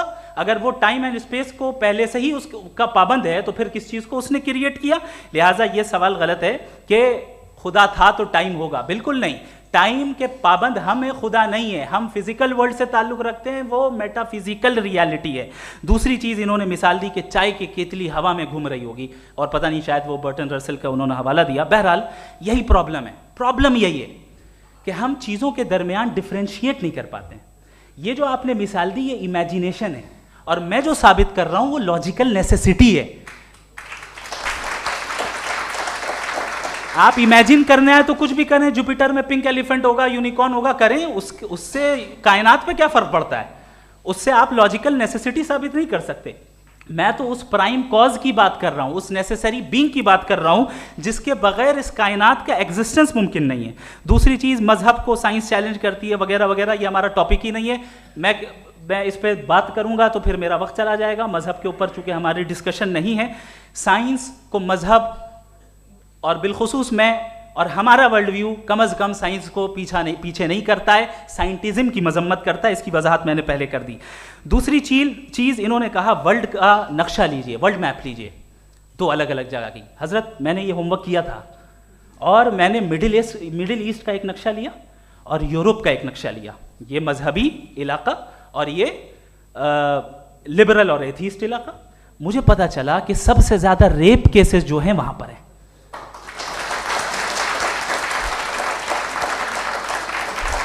मुझे ये पता चला यूएन की रिपोर्ट के मुताबिक, मैं ये अपने घर से नहीं लेके आ रहा, कि जो वर्किंग वुमेन है यूरोपियन कंट्रीज में, उसमें 81% वुमेन सेक्सुअल हैरेसमेंट का वर्क में शुमार हो रही है। ये मिडिल ईस्ट में नहीं हो रहा है, वो मजहबी लोग हैं इसलिए नहीं हो रहा है।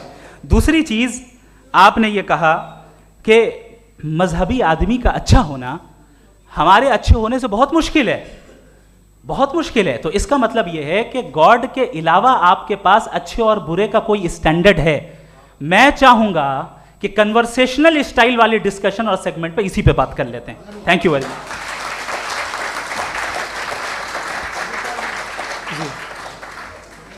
ये रिबटल का राउंड 2 है, आपके पास 5 मिनट का वक्त है और इसके बाद क्रॉस एग्जामिनेशन शुरू करेंगे। आप चाहें तो जो इन्होंने सवाल पूछे उनके जवाब आप रिबटल में भी दे सकते हैं। जी जी, देखिए पहले तो ये बात कि ये मिसाल गलत नहीं है, गलत है।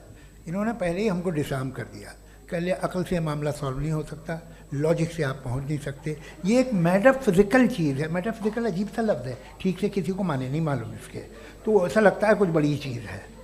अरे भाई क्या होता है मेटाफिजिकल, बताओ, खड़ी हो। ये एक लफ्ज़ है जो कहीं भी इस्तेमाल हो जाता है। जब आप एक बात कर रहे हैं और आप मुझसे बहस कर रहे हैं तो मुझे मेटाफिजिकल मत बताइए, आप लॉजिकली मुझे प्रूफ किए। और अगर लॉजिकली आप नहीं बात करते साहब ये मेटाफिजिकल है, तो फिर हम आप बात क्या कर रहे हैं? मेरा आपका किस ज़बान में कॉन्वर्सेशन होगा? और ये कहना कि वक्त पहले नहीं था, तो फिर क्यों कहते हैं ये हमेशा से और हमेशा रहेगा? हमेशा वक्त है, तो आप कैसे कहते हैं वो हमेशा से है और हमेशा रहेगा? हमेशा का मतलब है कोई वक्त, अगर वक्त ही नहीं है तो हमेशा कैसे?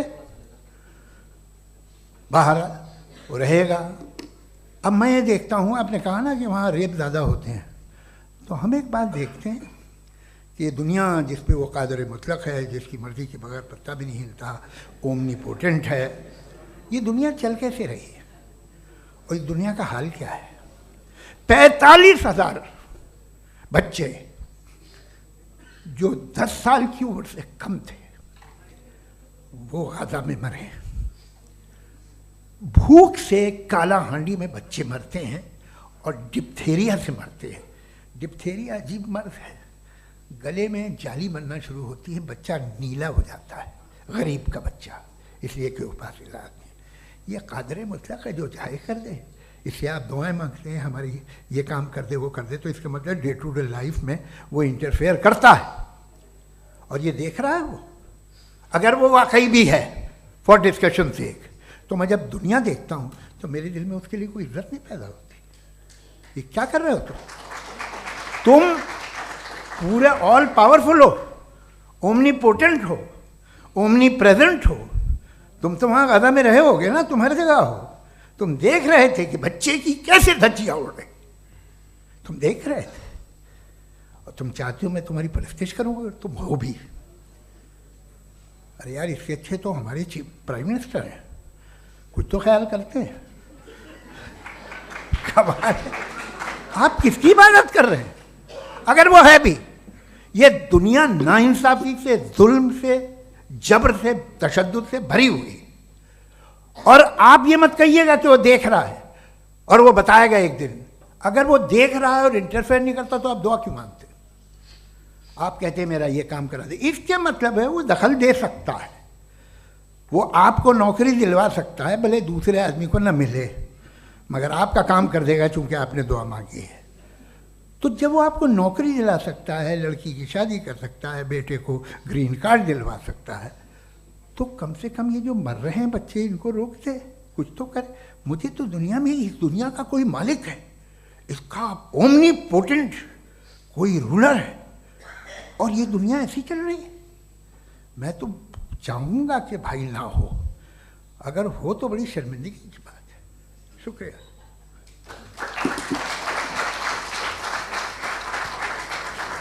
देवियों और सज्जनों, इस बहस के 2 राउंड और 2 रिबटल पूरे हो चुके हैं। अब सबसे ज़रूरी और सबसे मुश्किल राउंड शुरू हो रहा है, क्रॉस एग्जामिनेशन का। अब इन विद्वानों की सज्जनता की एक परख भी होगी और वक्त हमने 16 मिनट का तय किया है। पहला सवाल आप पूछना चाहेंगे? जी बिल्कुल। पहले बोले भी आप माइक ले लीजिएगा हाथ में, ये नीचे से ऑन किया। जी मैं बोलता हूँ, ये डायस हटा सकते हैं क्या हम थोड़ा क्विकली? डायस पीछे कर दीजिए बस थोड़ा सा, है, ताकि ये जो दाएं बाएं लोग बैठे हैं इसे हटा ही दीजिए। अब हम वहाँ तो जाने वाले नहीं, आराम से आराम से दोनों तरफ से हटा दीजिए।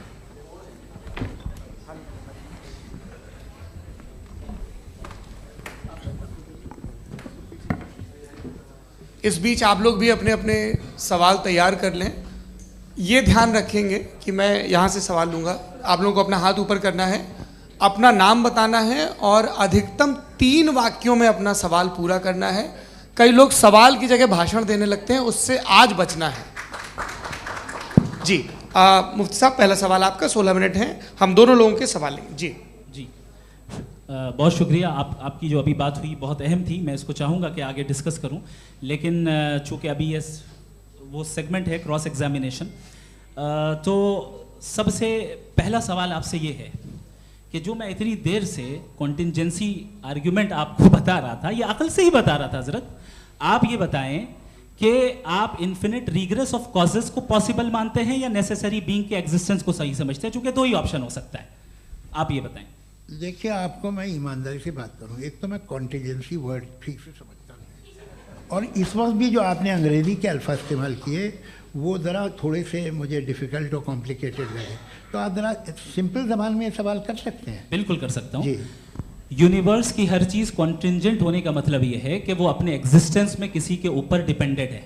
जो भी चीज़ डिपेंडेड होगी वो चीज़ इंडिपेंडेंट नहीं हो सकती, तो उसका कोई ना कोई कॉज होगा।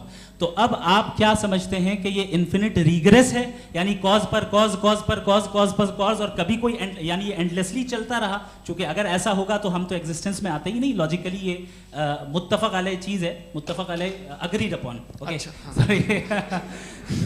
इस पे हमने एग्री किया था कि मुश्किल शब्द आएगा तो अर्थ बताना पड़ेगा। तो इन्फिनिट रिग्रेस तो पॉसिबल नहीं है, तो कहीं ना कहीं आपको रुकना पड़ेगा ऐसे नेसेसरी बीइंग पर। नहीं, कोई ज़रूरत नहीं रुकने की। किसने कहा आप रुकना पड़ेगा?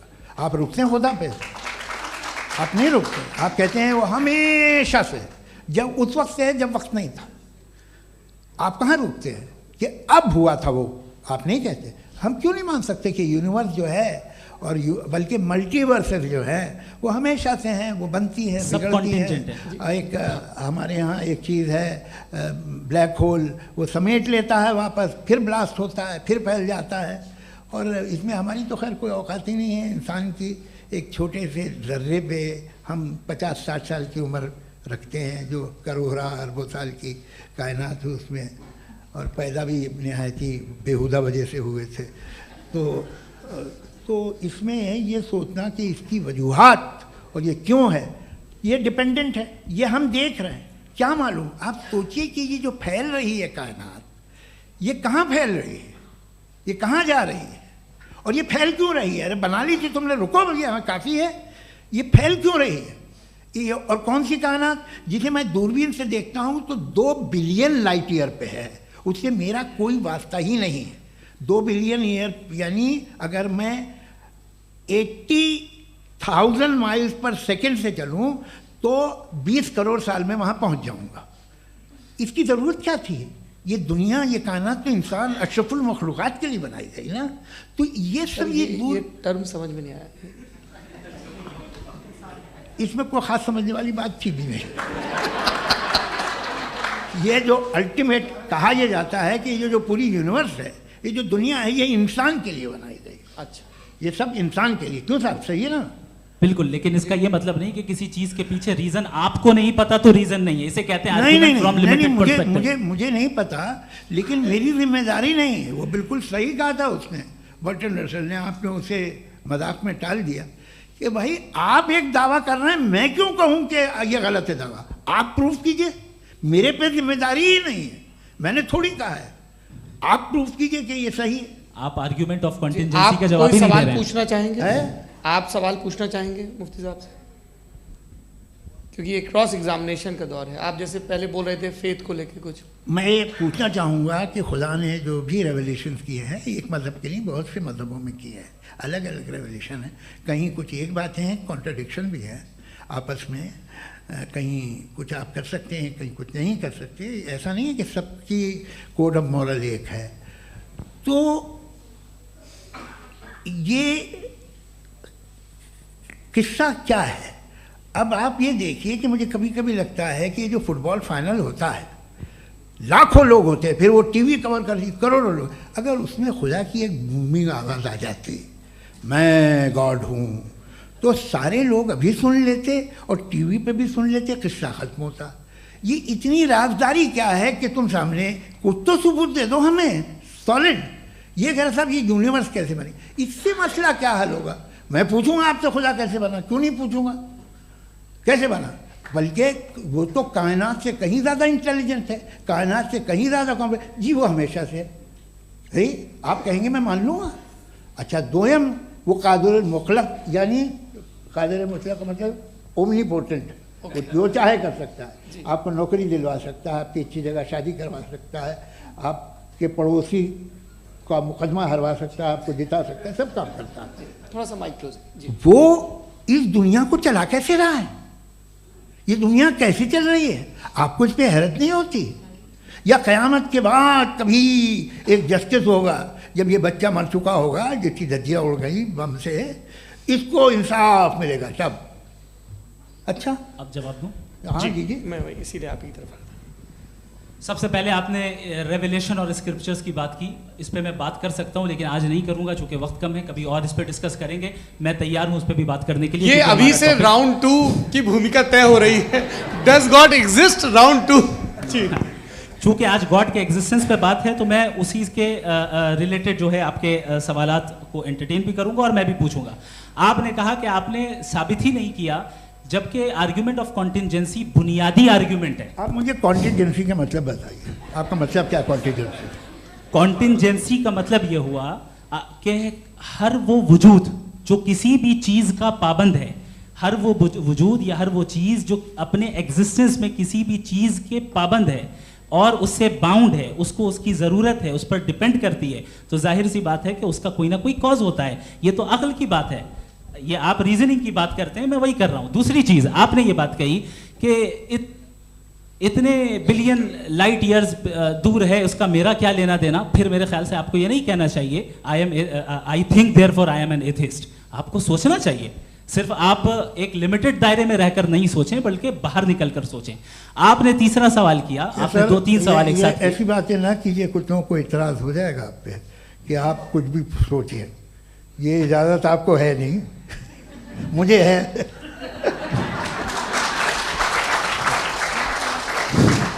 जी।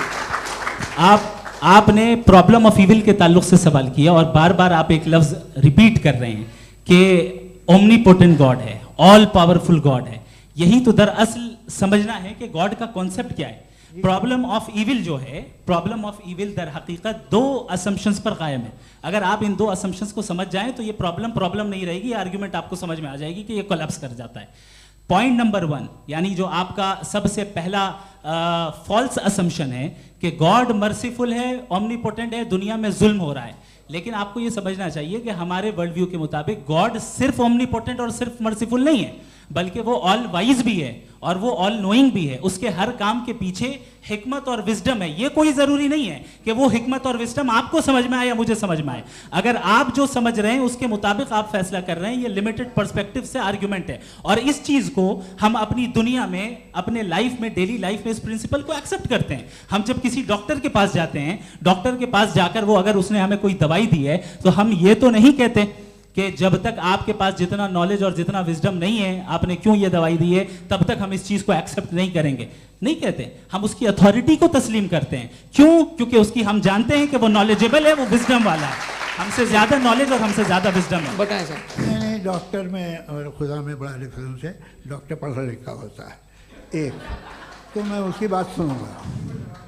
2 ये नहीं कुछ जवाब तो ये भी नहीं है सर। प्लीज आप अगर सब ऑडियंस से बोलने लगेंगे तो फिर मतलब नहीं सिविलाइज्ड बहस का। मतलब आप ये कहें कि चूंकि आप डॉक्टर पे बिलीव करते हैं इसलिए खुदा पे बिलीव किए, क्या ये मिसाल आपको समझाने के लिए आर्गुमेंट है, इस पे आपको एतराज नहीं है। तो सिंपल बात ये है कि मैं अगर ये यकीन कर लूँ कि एक ओमनीपोटेंट, उसकी मसलहत है, ये जो बच्चे मर रहे हैं ये मसलहत है उसकी, मुझे नहीं चाहिए इसकी मसलहत। उसकी मसलहत नहीं, यही तो समझना है, मतलब एक्सपीरियंस। अच्छा, इस आपने अभी मेरी बात पूरी सुनी नहीं। मैंने कहा आपका पूरा आर्ग्यूमेंट 2 फॉल्स असम्पशंस पर है। एक फॉल्स असम्पशन मैंने बता दिया, दूसरा फॉल्स असम्पशन ये है कि इस दुनिया में इविल के होने का कोई गुड रीजन नहीं है, जबकि हमारे पास बाज रीजंस मौजूद हैं, हमारे पास बाज वजूहात मौजूद हैं। अगर इस दुनिया में इविल ना हो तो आप गुड को डिफाइन कैसे करेंगे? अगर जुल्म ना हो आप इंसाफ को समझेंगे कैसे? अगर तारीकी ना हो तो आप लाइट को समझेंगे कैसे? बहुत अच्छे। अभी और सुन लें, अभी और बाकी है। ये तो बात बहुत पसंद आई साहब मुझे कि जब तक रेप ना हो तब तक औरतों की इज्जत का ख्याल आपने मेरा जवाब पूरा सुना ही नहीं। जब तक के बच्चों का कत्ल ना किया जाए तब तक आपको बच्चों की मासूमियत की इज्जत। आपने पूरा जवाब सुना ही नहीं। क्या बात है, क्या आपने नुक्ता निकाला? आपने पूरा जवाब सुना ही नहीं। आप सुन लें, मेरी बात सुन लें। ये मैंने आपको एक चीज बताई। दूसरी चीज, इस दुनिया में हम आए हैं टेस्ट के लिए, हमारा टेस्ट हो रहा है और हर इंसान का अलग अलग अंदाज में टेस्ट होता है। और इस दुनिया में अगर इविल मौजूद है तो वो इविल जरिया है हमारे अंदर ह्यूमन नोबल क्वालिटीज को डेवलप करने का और अलग अलग फील्ड में प्रोग्रेस करने का। और अगर हमारे अंदर और इस दुनिया में इविल नहीं होता तो बताइए टेस्ट का मतलब क्या होता? अगर मैं अपने स्टूडेंट को एमसीक्यूज दूं और उसमें सिर्फ राइट आंसर लिख कर दे दूं और कहूं तुम्हारा टेस्ट हो गया, ये मीनिंगलेस है। इस दुनिया में अगर हम टेस्ट के लिए आए हैं तो जाहिर है गुड एंड इविल दोनों मौजूद है। तो अगर गुड एंड इविल दोनों मौजूद है तो ये इविल भी खुदा का बनाया हुआ है। जी हाँ, खुदा का बनाया हुआ है, लेकिन अच्छा चलो अच्छी बात। जी बिल्कुल, तो बिल्कुल खुदा ने बनाया। अभी तो ये है कि जो मेजॉरिटी है दुनिया में वो इविल है, तो ये खुदा एक्चुअली इविल के साइड पे लग रहा है मुझे। बिल्कुल भी नहीं, मैं बताता हूं। मेजॉरिटी में तो वो है। क्या बात कर रहे हैं भाई आप? मैं बहुत कोई भी जो मुंसिफ होगा, चाहे आपका अपना घर हो जिसके आप सबसे बड़े हैं, चाहे आपकी ऑर्गेनाइजेशन हो जो आप चलाते हैं, वहां पर आप इविल रखेंगे साबित करने को कि बाकी लोग शरीफ हैं। मेरी बात सुन क्या ये आर्ग्यूमेंट ही गलत है? अगर कि जब तक के कोई इविल नहीं होगा तब तक के शरीफ आदमी शरीफ नहीं लगेगा। अगर एग्जामिनर गलत ऑप्शन दे रहा है तो एग्जामिनर इविल नहीं हो गया, जो गलत ऑप्शन को सेलेक्ट कर रहा है वो फेल होगा। क्रिएटर ने इविल को बनाया है लेकिन वो इविल नहीं है। अच्छा सुनिए मेरी बात, हाँ। Let me complete sir. जी जी। क्रिएटर ने इविल को बनाया है टेस्ट के लिए, वो इविल नहीं है। इविल वो होगा जो उसे इख्तियार करेगा। छुरी को बनाने वाला गलत नहीं होता है, छुरी का गलत इस्तेमाल करने वाला गलत होता है। रेप को कैसे गलत इस्तेमाल करते हैं? रेप इंसान के फ्री विल का नतीजा है।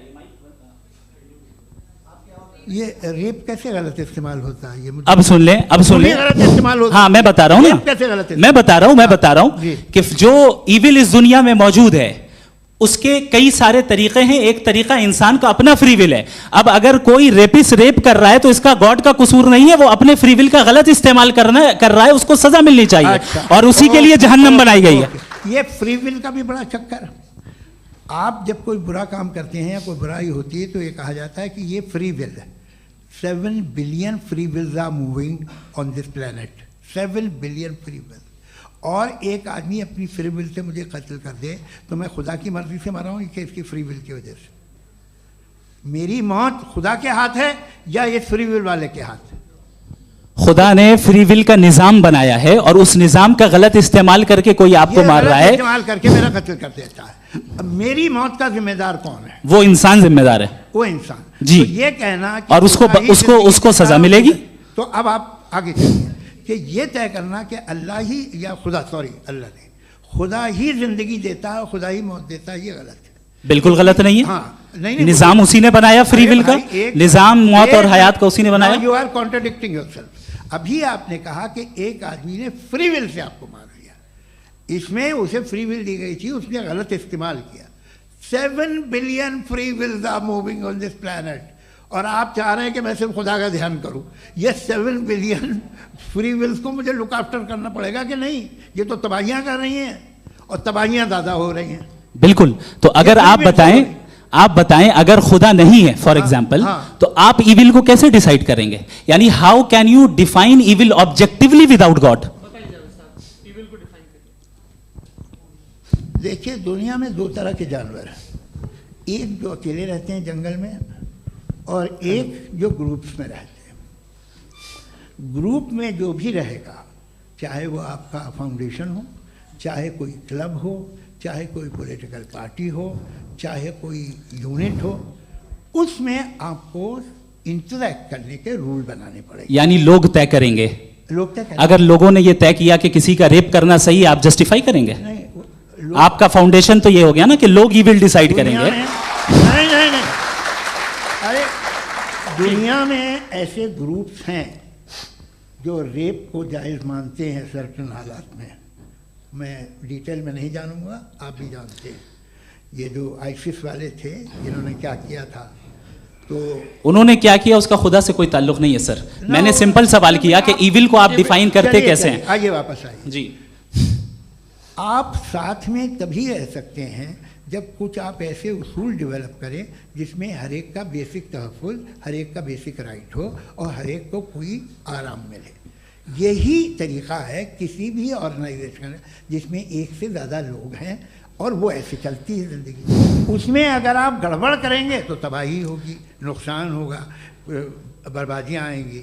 और अगर उसमें आप घर ले लीजिए ना, एक हस्बैंड है, एक वाइफ है, बच्चे हैं, वालदा भी हैं, 2 बहनें भी हैं, एक भाई भी है।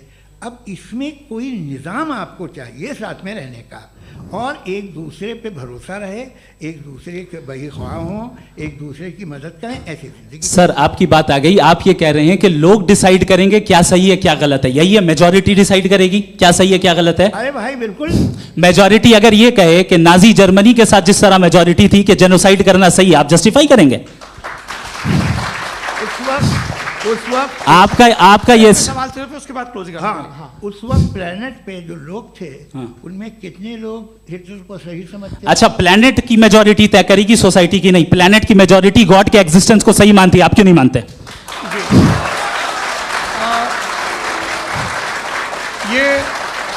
हेलो ये क्रॉस क्वेश्चन का राउंड यहाँ पर समाप्त होता है। और ये बड़ा अच्छा है कि इस तरह से फ्रेगमेंट कर दिया गया है ताकि जो मरकरी ऊपर जा रहा है नीचे जवाब दे दूं जी। प्लेनेट की ज़्यादातर मेजॉरिटी कुछ दूसरे मजहबों के खुदा को मानती है। आप उन्हें क्यों नहीं, आप तो मेजॉरिटी की बात कर रहे हैं। ये क्लोजिंग आप ये कह रहे हैं इविल और गुड को डिसाइड मेजॉरिटी करेगी, मेजॉरिटी जो कर दे वो सही हो जाएगा। क्लोजिंग इसको जैसा आप ही लोगों ने तय किया है उसी फॉर्मेट को फॉलो कर लेते हैं। हाँ भाई, मैंने तो भले लोगों पे एतबार किया और तब मॉडरेशन तय किया। जी, आपके पास 5 मिनट का वक्त है, क्लोजिंग आर्ग्यूमेंट है, उसके बाद हम ऑडियंस से क्वेश्चन आंसर लेंगे जावेद साहब की क्लोजिंग आर्ग्यूमेंट के बाद। ओके, बहुत शुक्रिया जी। हमारा जो टॉपिक है डज गॉड एग्जिस्ट, मैं इस पे इतने एकेडमिक तैयारी करके आया था, मुझे था कि मैंने सोचा था कि कई सारे मैं आर्ग्यूमेंट्स दूंगा, लेकिन वक्त की भी किल्लत और जावेद साहब बार बार इधर उधर चले जा रहे थे तो उसको भी थोड़ा एंटरटेन करना पड़ गया। डज गॉड एग्जिस्ट पे मैं एक ही आर्ग्यूमेंट दे पाया, आर्ग्यूमेंट्स बहुत हैं और डेफिनेटिव आर्ग्यूमेंट्स हैं, और मेरे आर्ग्यूमेंट को किसी एक राउंड में भी इन्होंने एंटरटेन नहीं किया और रेफ्यूट नहीं किया, एक राउंड में भी नहीं, एक राउंड में भी नहीं। और ना ही अभी आपका क्लोजिंग आर्ग्यूमेंट आएगा, नहीं, वो बता देना। Argument of contingency sir. अरे मैं आपसे कई बार कह चुका हूं कंटिजेंसी का मतलब अब मैं कैसे समझाऊं आपको? आप और कितने आसानी से समझाऊं मैं, मुझे तो नहीं समझ में आ रहा है। आप अपनी आर्ग्यूमेंट ऑफ कंटिजेंसी उर्दू में बोल सकते हैं। हाँ, आप अपनी बात पूरी कर लें जी, आखिरी 4 मिनट। दूसरी चीज, just a minute please ma'am, can I talk? दूसरी चीज ये है कि आपने एक तो इसका जवाब नहीं दिया, दूसरा आपने गॉड के ना होने पर कोई डेफिनेटिव आर्ग्यूमेंट नहीं दिया, सिर्फ मजहब पे बात कर रहे हैं आप। मजहब तो आज हमारा टॉपिक ही नहीं था, आज तो हमारा टॉपिक हो, आप मजहब से ले लेकर आईएस तक चले गए। भाई हमारा क्या ताल्लुक है उससे? We condemn them. और उसका गॉड से क्या ताल्लुक है? अगर कोई गलत काम कर रहा है, किसी ने किसी को कत्ल किया, किसी ने किसी का रेप किया, उसको सजा मिलनी चाहिए। और आपके पास कोई भी rational strong foundation of morality नहीं है। आपने कहा कि मेजॉरिटी तय करेगी सोसाइटी की, वो सही होगा। मैंने कहा हिटलर को फिर आप सही कहेंगे, नहीं, प्लैनेट की सोसाइटी की मेजॉरिटी तय करेगी। तो प्लैनेट की मेजॉरिटी गॉड के एग्जिस्टेंस को मानती है, आप कह रहे हैं ये रिलीजियस है। तो यानी आपके पास कोई स्ट्रॉन्ग फाउंडेशन नहीं है ऑब्जेक्टिव मोरालिटी का। ऑब्जेक्टिव मोरालिटी का अगर कोई फाउंडेशन है तो वो सिर्फ गॉड है, गॉड है, गॉड है। थैंक यू जी। ये मुफ्ती शमाइल नदवी साहब का क्लोजिंग आर्ग्यूमेंट था। अब हमारे पास जी, मैं जी ये बड़ा अच्छा है कि दोनों लोगों को मॉडरेटर से शिकायत भी और बोल रहे भाई हमारी शाबाशी भी तो करते चलो। अब मेरी बात जी, आपके पास जावेद अख्तर साहब 5 मिनट का वक्त है, ये आपका क्लोजिंग आर्ग्यूमेंट है, टाइम रीसेट कर दें जी। देखिए, बहुत सारी बातें हैं। गॉड का डेफिनेशन दुनिया के किसी भी रिलीजन में है कि वो ओमनीपोटेंट है, ओमनीप्रेजेंट है, he is just, he is kind, he loves you and so on. मैं जब दुनिया देखता हूँ तो मुझे कोई ऐसा सुप्रीम पावर यहाँ दिखाई नहीं देती है जो इंसान की बहबूदी के लिए कुछ कर रही हो, कमज़ोर को बचा रही हो, मदद कर रही हो, जालिम को पीछे हटा रही हो। मैं नहीं देखा, तारीख़ में नहीं। एक तो अगर है और ये देख रहा है तमाशा, तो उसका होना न होना बराबर है। दोयम ये कि ये जो है, जब आप ये कहते हैं कि कायनात जिसकी कंटिजेंसी है, मैं देखिए वो लफ्ज़ इस्तेमाल किया मैं, तो ये कैसे हो सकती है भाई? और फ़ौरन आप सरेंडर कर देते हैं कि जाहिर है कि इसका बनाने वाला तो इससे 10,000 गुना ज़्यादा कॉम्प्लिकेटेड होगा। उस पर आपके होने पे कोई इतराज़ नहीं है। उसे वो टाइमलेस है, वो पहले से था, टाइम तो बहुत बाद में आया, ये सब आप मानने को तैयार है, जिसका आपके पास कोई सबूत नहीं, आपके पास कोई रीज़न नहीं है। आपकी तारीख क्या है मज़हबों की, बिलीफ की, जो खुदाओं का बिलीफ है, ये कॉन्स्टेंटली गलत साबित होता रहा है। मतलब आप कहें कि अरिस्टोटल के ज़माने में तो सब जाहिल थे, वो भी इतने ही यकीन से खुदा पे यकीन रखते थे, जो अब नहीं रहा, ये भी नहीं रहेगा, आप लिख लीजिए। और इसके आसार आपको दुनिया में दिखाई देना शुरू हो चुके हैं। ये बहस क्या आज से 100 साल पहले इस तरह हो सकती थी? यहाँ तक तो आपको हम ले आए हैं। तो सर अरे इनको मदद की ज़रूरत नहीं भाई, ये सेल्फ सफिशिएंट आदमी है, आप क्यों इनकी मदद कर रहे हैं? Sir please. तो ये जो है तमाम बातें अपनी जगह हैं, ये एक पैकेज है। आप अकेले, कोई आदमी ऐसा नहीं जो सिर्फ गॉड को मानता हो, उसके साथ बहुत पैराफर्नेलिया आता है, अलग अलग पैराफर्नेलियाज आते हैं। They have always created chaos in the society. मैं तो आपको सीधा ऑफर देता हूँ कि दुनिया में 10 इम्पॉर्टेंट बिलीव्स हैं, आप 1 मानते हैं, 9 नहीं मानते, 9 में आप एथियस्ट हैं, 9 को आप बिल्कुल रीजनेबली मेरी तरह देखते हैं। तो 90 मजहबी आदमी भी 90% एथियस्ट है, वो दूसरे खुदा नहीं मानता, एक खुदा मानता है अपना वाला, बाकियों को कहता है गलत है। अगर आप मानना ही बंद कर दें तो आपका 10% चांस है कि आप सही हैं और 90% चांस है कि आप गलत हैं। मेरा मशवरा है आप मानना छोड़ दिए तो 50% चांस होगा कि आप सही हैं और 50% चांस होगा, 40% आप गेन करेंगे बाय बिकमिंग एन एथियस्ट।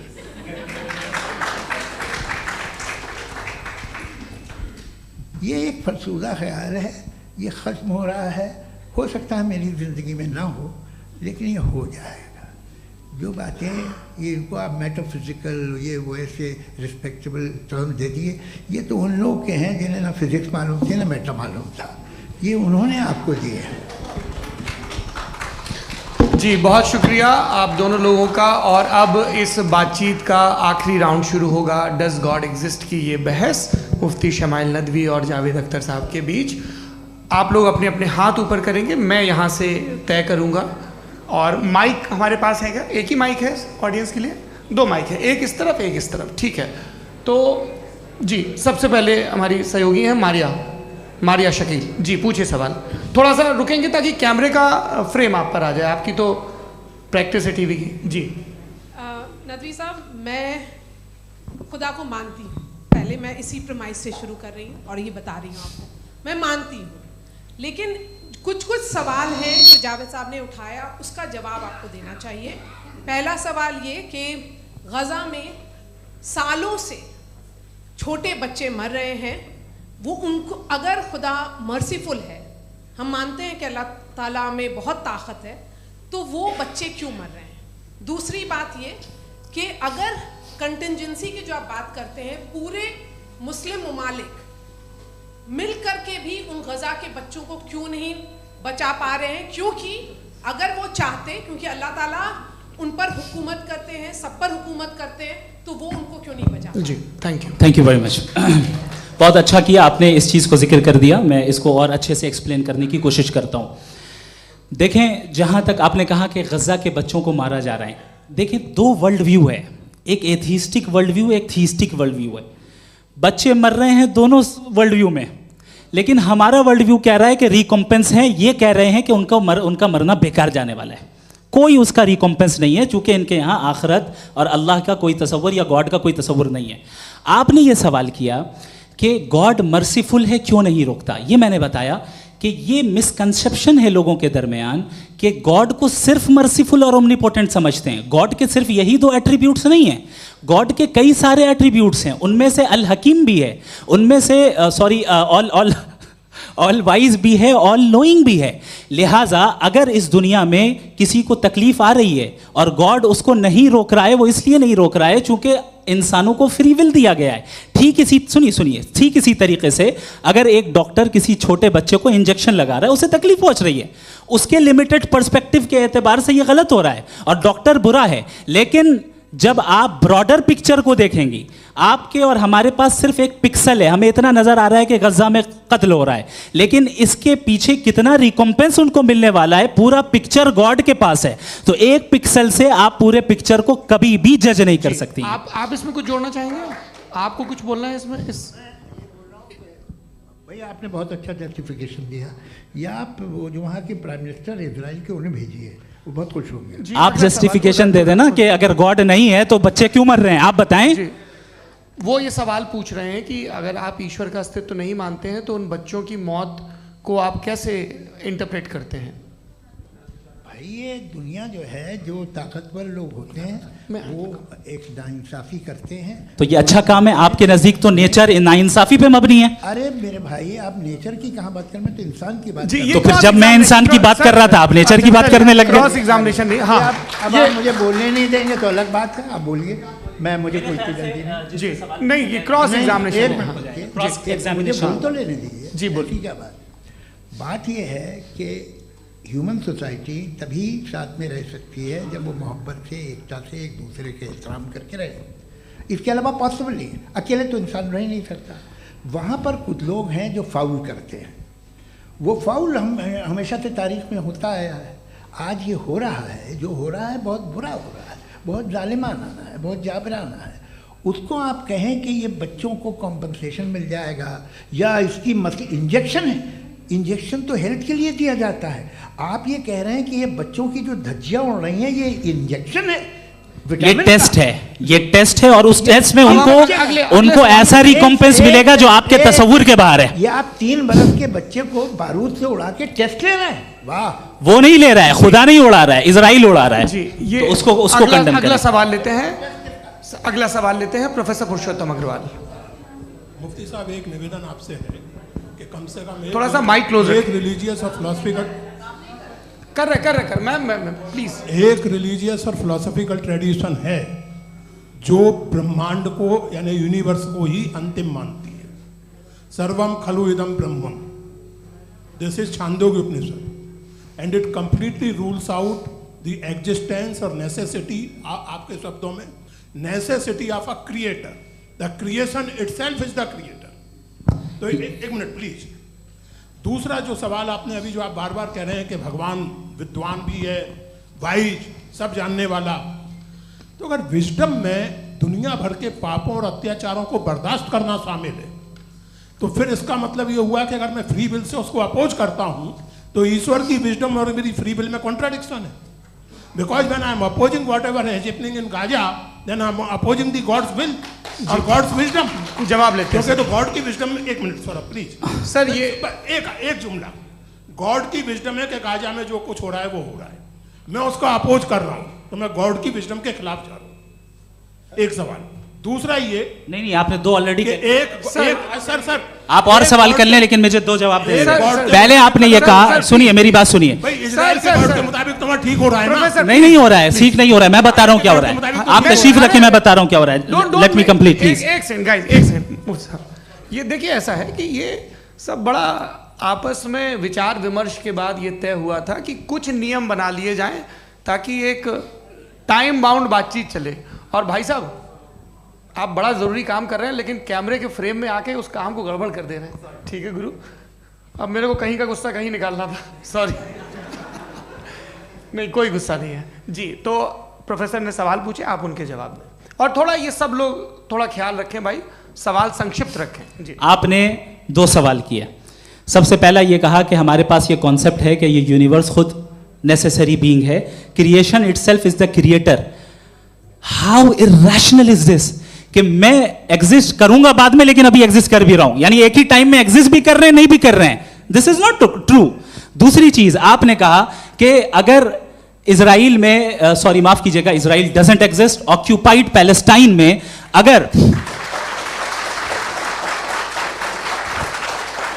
अगर ऑक्यूपाइड पैलेस्टाइन में बच्चों को मारा जा रहा है फ्री विल की वजह से और गॉड नहीं रोक रहा, ये कॉन्ट्रडिक्शन है। ये बताइए कि एक एग्जाम में एक बच्चा गलत आंसर लिख रहा है, सुनिए, एग्जामिनर चाहे तो रोक सकता है, क्यों नहीं रोक रहा है?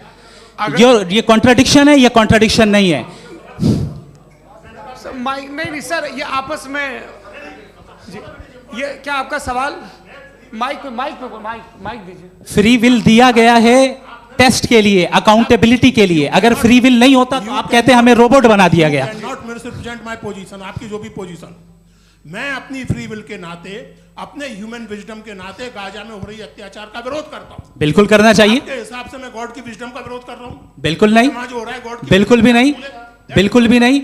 उसका वहां पर गाजा में कत्ल होना ये इंसानों के गलत इस्तेमाल का नतीजा है, फ्री विल के इस्तेमाल का नतीजा है। गॉड इसका हुक्म नहीं देता, उससे रोकता है। यही तो मसला है ना। आपके लिए कॉन्सेप्ट क्लियर? नहीं भाई, आपने तो बताया था इंजेक्शन लगाने से बच्चे को तकलीफ होती है, ये इंजेक्शन लगा। सर आप ऐसे रेटोरिक स्टेटमेंट दे तब तो कोई मसला नहीं समझते रहेंगे। This is a rhetoric statement, this is not a logical argument sir. I am sorry, I am sorry. आखिरी 30 मिनट बड़े मुश्किल होने वाले हैं। जी मुफ्ती साहब आगे बैठे हैं, इनको माइक दीजिए।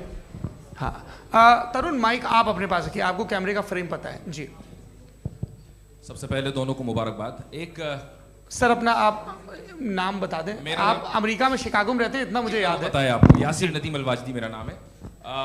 जावेद सर आपसे एक क्वेश्चन है इन्फिनिट रिग्रेस के ताल्लुक से। एक हाइपोथेटिकल सिनेरियो है, मसलन अगर आप सर माइक थोड़ा सा प्लीज क्लोज रखिए। जी अगर आप शायर इसलिए हैं कि आपके कोई उस्ताद शायर थे, और वो इसलिए शायर थे कि उनके कोई उस्ताद शायर थे, और इसी तरीके से हम माजी में पीछे चलते चलते चले जाएं और कहीं ना रुके, तो माफ कीजिएगा आप कभी शायर नहीं हो सकते। लेकिन आप शायर हैं, आपका शायर एग्जिस्ट करता है, इसका मतलब ये है कि आप कहीं ना कहीं रुके हैं। तो मेरा सवाल ये है कि क्या आप इन्फिनिट रिग्रेस ऑफ कॉजेस को लॉजिकल फैलेसी मानते हैं या नहीं मानते? हाँ या ना? मैं इन्हें लॉजिकल फैलेसी नहीं मानता हूँ, लेकिन मेरा प्रॉब्लम यह है कि जब मैं नहीं मानता हूँ तो I will continue with this logic जो फैलेसी नहीं हो।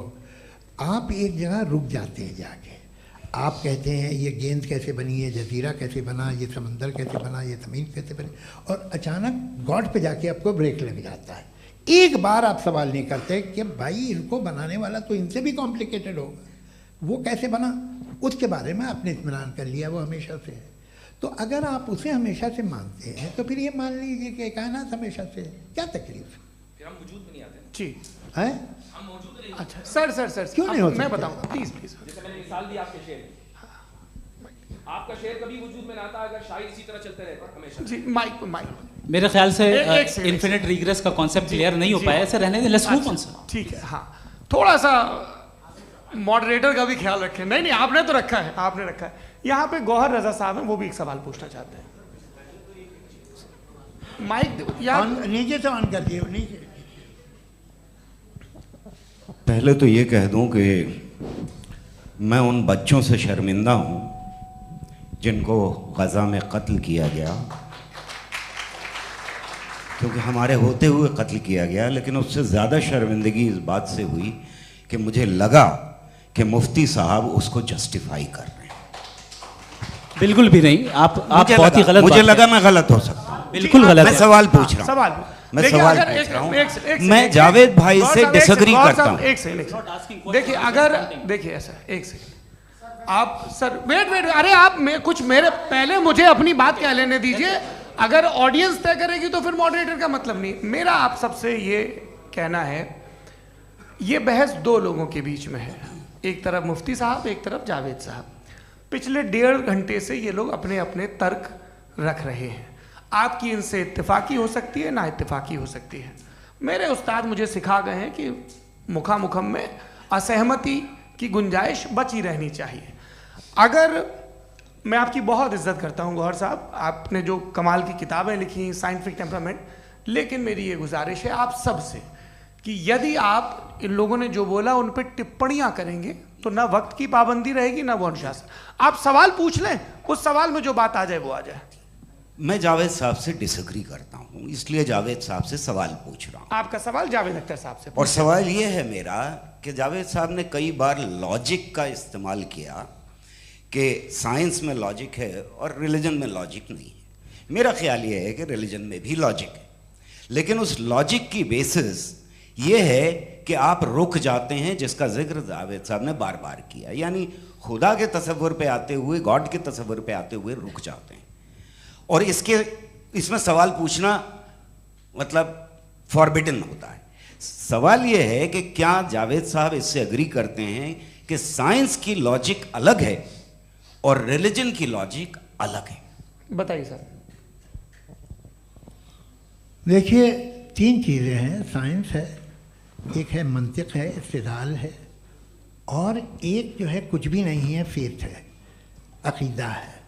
मैं अकीदे की लॉजिक का कायल नहीं हूँ। मुझे आप इस्तिदलाल से, लॉजिक से, रीज़न से समझाइए, मैं मानने को तैयार हूँ, मेरा क्या नुकसान होगा।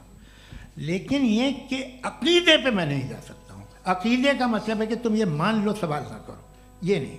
आप सारी बातें करके, बड़ी साइंटिफिक बातें करके एक जगह जाके खुदा के हुदूद पे रुक जाते हैं, सरेंडर कर देते हैं। मैं सरेंडर करने को तैयार नहीं। That's all. जी, ये आगे सर बैठे हुए हैं, इनको माइक दीजिए। भाई वो आप पूछना चाह रहे थे ना भाई? हाँ, नहीं मैं ये थैंक यू जी। आपका नाम? आसिम इफ्तिखार। आसिम जी, पूछिए।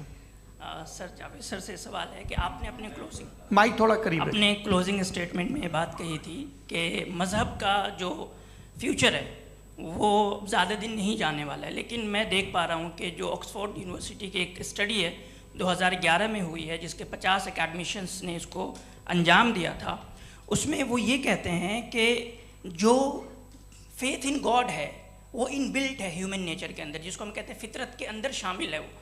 और वो ये कहते हैं कि अगर कोई ये समझता है कि मज़हब को वो ख़त्म कर देगा तो ये उसकी गलत फहमी है। तो आप इसके बारे में, इस स्टडीज़ के बारे में क्या कहते हैं? ठीक है, मैं उनसे एग्री नहीं करता हूँ। वो कौन से प्रोफेसर होंगे? ऐसा उनके क्या पास डेटा है, इन्होंने डेटा के बेस होगा। डेटा क्या हो सकता है? फ्यूचर का डेटा तो नहीं हो सकता ना उनके पास, प्रेजेंट का डेटा हो सकता है। डेटा आपने सुना 100 साल पहले का बाद का डेटा? मैंने तो नहीं सुना आज तक। तो आज उनकी ये राय है और होगी राय, ठीक है। दुनिया में तरह तरह की राय है लोग, लेकिन मैं समझता हूँ कि वक्त के साथ इंसान ज़्यादा से ज़्यादा रीज़नेबल और लॉजिकल होता जा रहा है। आज आप देखिए वेस्टर्न यूरोप में क्या परसेंटेज है नॉन बिलीवर्स की, बहुत हाई। वहाँ चर्च खाली पड़े होते हैं। तो अल्टीमेटली तो इंसान कोई ऐसी बात बहुत अरसे तक नहीं मान सकेगा, चाहे गलत या सही, जो उसे, उसके दिमाग को, उसके जहन को, उसकी लॉजिक को अपील न करे। वो कह रहे हैं तो ऑक्सफोर्ड के होंगे तो कैम्ब्रिज के होंगे, तो मुझे क्या लेना देना।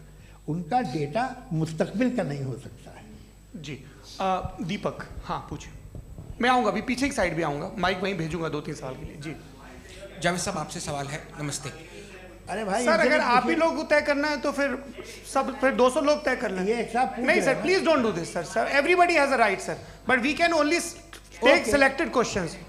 नो सर, ये यंग लोग भी हैं तो इनकी ये अब उतने यंग, भाई आप यंग हैं कि नहीं हैं? वो कह रहे हैं वो भी यंग हैं साहब, आप उनकी नौजवानी पर दावा उनको ही करने दें। हाँ मुफ्ती साहब आप यंग, हाँ पूछे। अरे भैया सर, मेरा सवाल ये है, इनसे भी तो पूछो जी। नहीं, बस आपसे एक सवाल है। जैसे थीस्टों के पास अपने जो ईश्वर को मानते हैं उनके पास अपने सोशल गेट टुगेदर्स हैं। 5 रोज़ आज क्रिसमस आने वाला है, होली है, दिवाली है, ईद है। एथिस्ट क्या ऑफर कर रहे हैं? मतलब मैं इनकी दुकान से बोलूं मैं आना चाहता हूं उस तरफ, पर मैं अट्रैक्ट नहीं हो पा रहा हूं। मैं सोशल गेट टुगेदर्स क्या है आपके पास? वो ये कह रहे हैं कि जो धार्मिक लोग हैं, अलग अलग धर्म के लोग, उनके उत्सव त्योहार, कांग्रेगेशन बहुत हैं। अब आपको मैं एक सुनाता हूँ, यहाँ हिस्टोरियन भी बैठे हैं। मृदुला जी, आप बताइएगा सही है क्या? ये एक कॉन्स्टेंटाइन, एक ग्रीक रोमन बादशाह था जो क्रिश्चियनिटी आने के 400 साल बाद उसने डिसाइड किया कि मैं क्रिश्चियन हो जाऊंगा, मेरी पूरी स्टेट कैंसिल हो जाएगी। उस ज़माने में ऐसे ही होता था, राजा जो धर्म इख्तियार करता था वो जनता भी कर लेती थी। इसलिए कि वो हो गया था बैंकक्रप्ट, और उसे जो मेडिटेरियन कोस्ट के रिच क्रिश्चियन वो थे मर्चेंट, उससे पैसा चाहिए था। तो उसने कहा यार क्रिश्चियन हो जाओ। तो उसने अपने वजीर से कहा कि भाई ये हिस्ट्री है कि अब हम लोग क्रिश्चियन हो जाते हैं। पहले सर हो जाएंगे, कोई प्रॉब्लम नहीं है, लेकिन एक प्रॉब्लम ये है कि 17 दिसंबर से 25 दिसंबर तक जो पेगन फेस्टिवल होता, जो पेगन जो फेस्टिवल होता है वो बंद हो जाएगा, इसलिए कि हम क्रिश्चियन हो गए तो होगा नहीं। तो वो बच्चों को बहुत बुरा लगेगा, पब्लिक को बहुत इन्जॉय करते हैं, ख़ासतौर से 25 को मेन डे। उसने कहा हाँ ये तो सही कह रहे हो, ये जीसस क्राइस्ट की पैदाइश कब थी? पहले साहब वो अप्रैल में थी। नहीं, कट करो, वो 25 दिसंबर को है।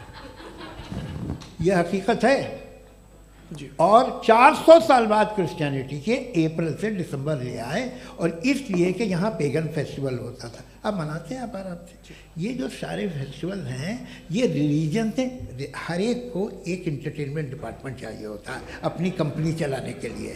तो ये रिलीजन ने, ये सेकुलर त्यौहार थे जिन्हें रिलीजन्स ने ले लिया है।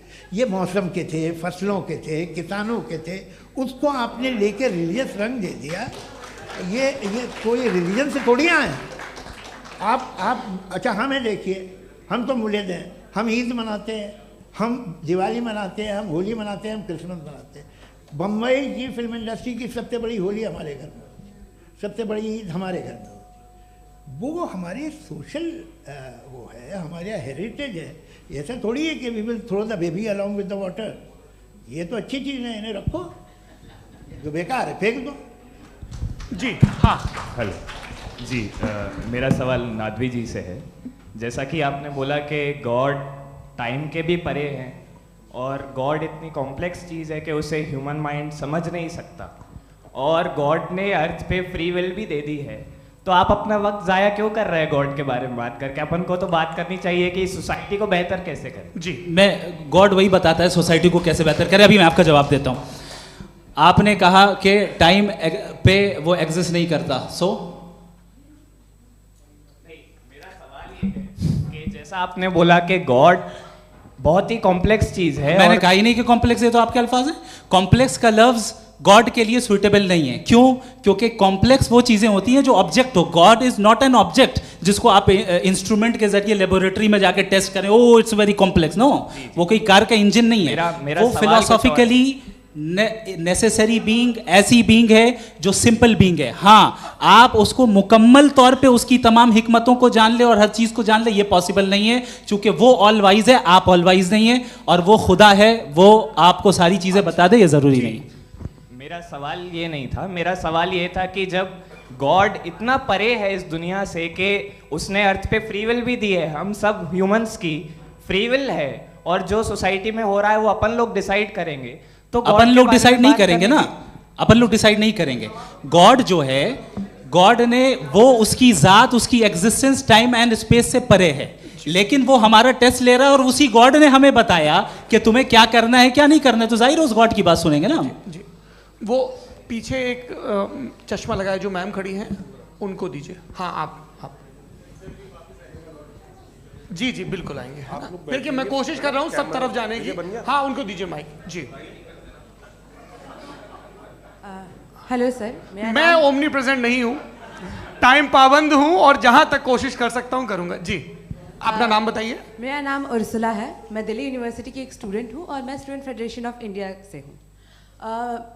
मेरा सवाल मुफ्ती जी से है कि इस हॉल के इस कमरे में बैठ के हम लोग रेप की मोरालिटी के बारे में फिलोसफिकली बात तो कर सकते हैं, बट असलियत ये है कि रोज़मर्रा की ज़िंदगी में औरतें रेप के थ्रू गुजरती हैं, और हम लोग सिर्फ नंबर्स पे इस तरह नहीं देख सकते, क्योंकि कितनी औरतें हैं इन कंट्रीज़ में जहाँ पे आप बता रहे हैं कि केसेस कम हैं, जिनका एक्सेस है कि वो जाके केस फाइल कर सकें।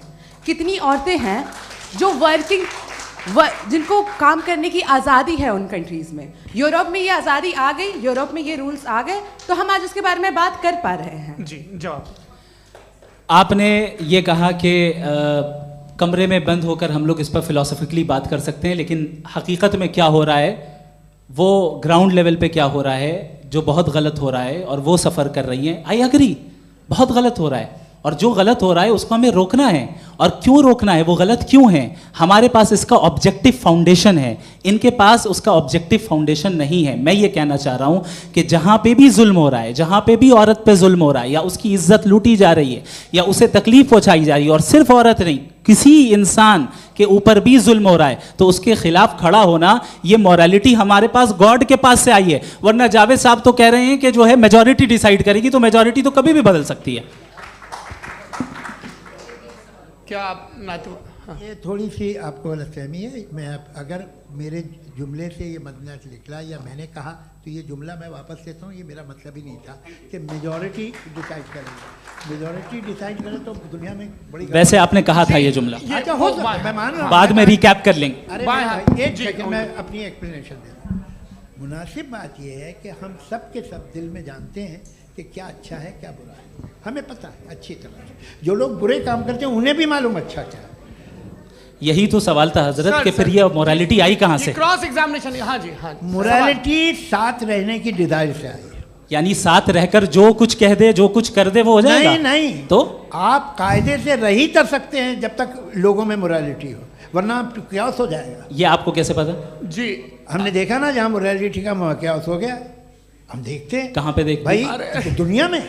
आप जो कह रहे हैं, आप एक कहीं पे अगर गलत हो रहा है इस बहस तो के उसको बाद आप मैं गलत देखिए। आप एपिस्टेमोलॉजी की बात कर रहे हैं, मैं ऑन्टोलॉजी की बात कर रहा हूँ। मैं इस बहस के बाद आप दोनों लोगों को चाय पे होस्ट करूंगा, वहां पे क्रॉस एग्जामिनेशन कर लीजिएगा। अभी ऑडियंस का हक मार रहे हैं आप लोग भाई, सर जस्ट लोग हैं आप लोग। और ये भाई ये हाँ उधर आएंगे, इनको भी। जी सर आएंगे। अच्छा सर मेरा नाम लईकुर रहमान है और मैं अलीगढ़ मुस्लिम यूनिवर्सिटी का स्टूडेंट हूँ। और जहाँ तक मुझे पता है कि sir you are also product of Aligarh Muslim University. मैं भी उसी चमन का बुलबुल। हाँ सर, तो बहुत खुशी हुई मुझे जान करके कि मैं आपसे मिलूंगा। सवाल सर मेरा सवाल ये है, सर सैयद अलैहिर्रहमा का नज़रिया ये था कि खुदा के वजूद को अक़ल के दायरे में रह कर के तलाश करना, न कि पूरी तौर से उसका इनकार कर देना। Sir how will you define it? नहीं तो ये तो आप इन्हें बताइए।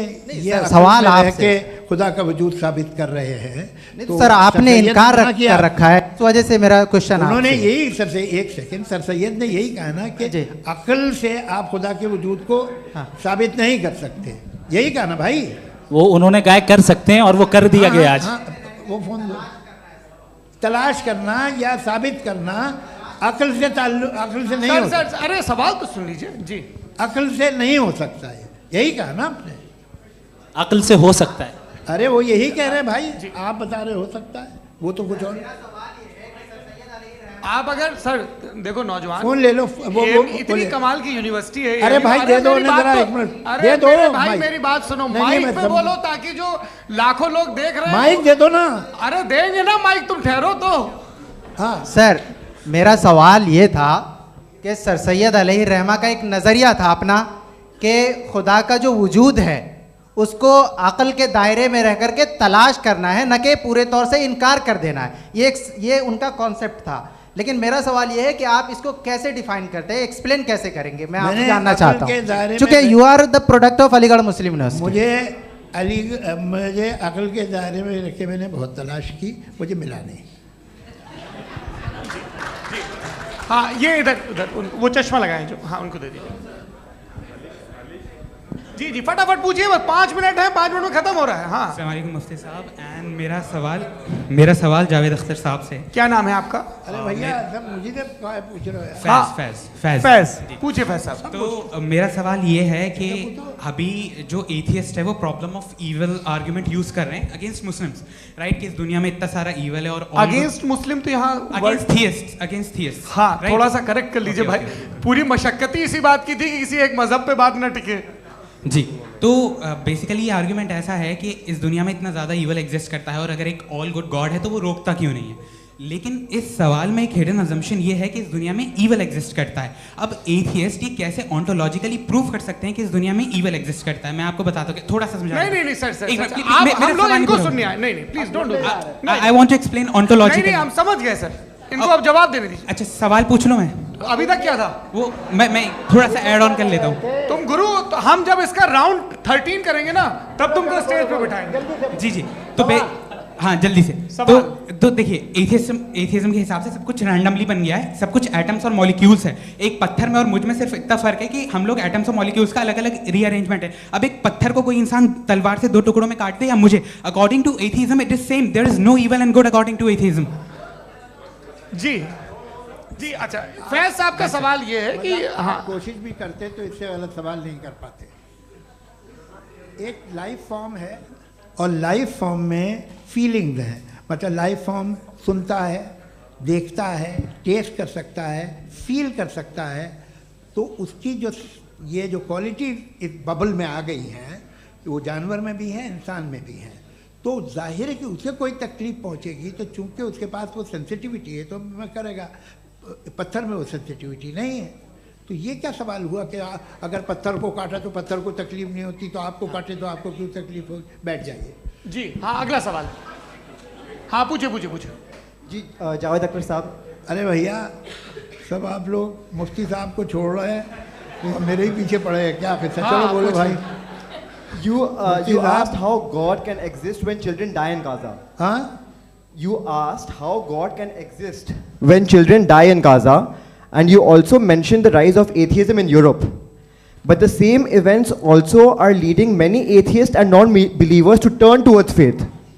How do you interpret this contradiction, where suffering pushes some away from God, yet brings others closer to belief? देखिए, आपको एक बात बताऊं, दुनिया परफेक्ट तो कहीं भी नहीं है, हर जगह कुछ खामियां हैं। बेटा एक मिनट, मैं आप ही को कहेंगे, देखो वो तो कुछ खामियां, कमज़ोरियां, खराबियां सब जगह है।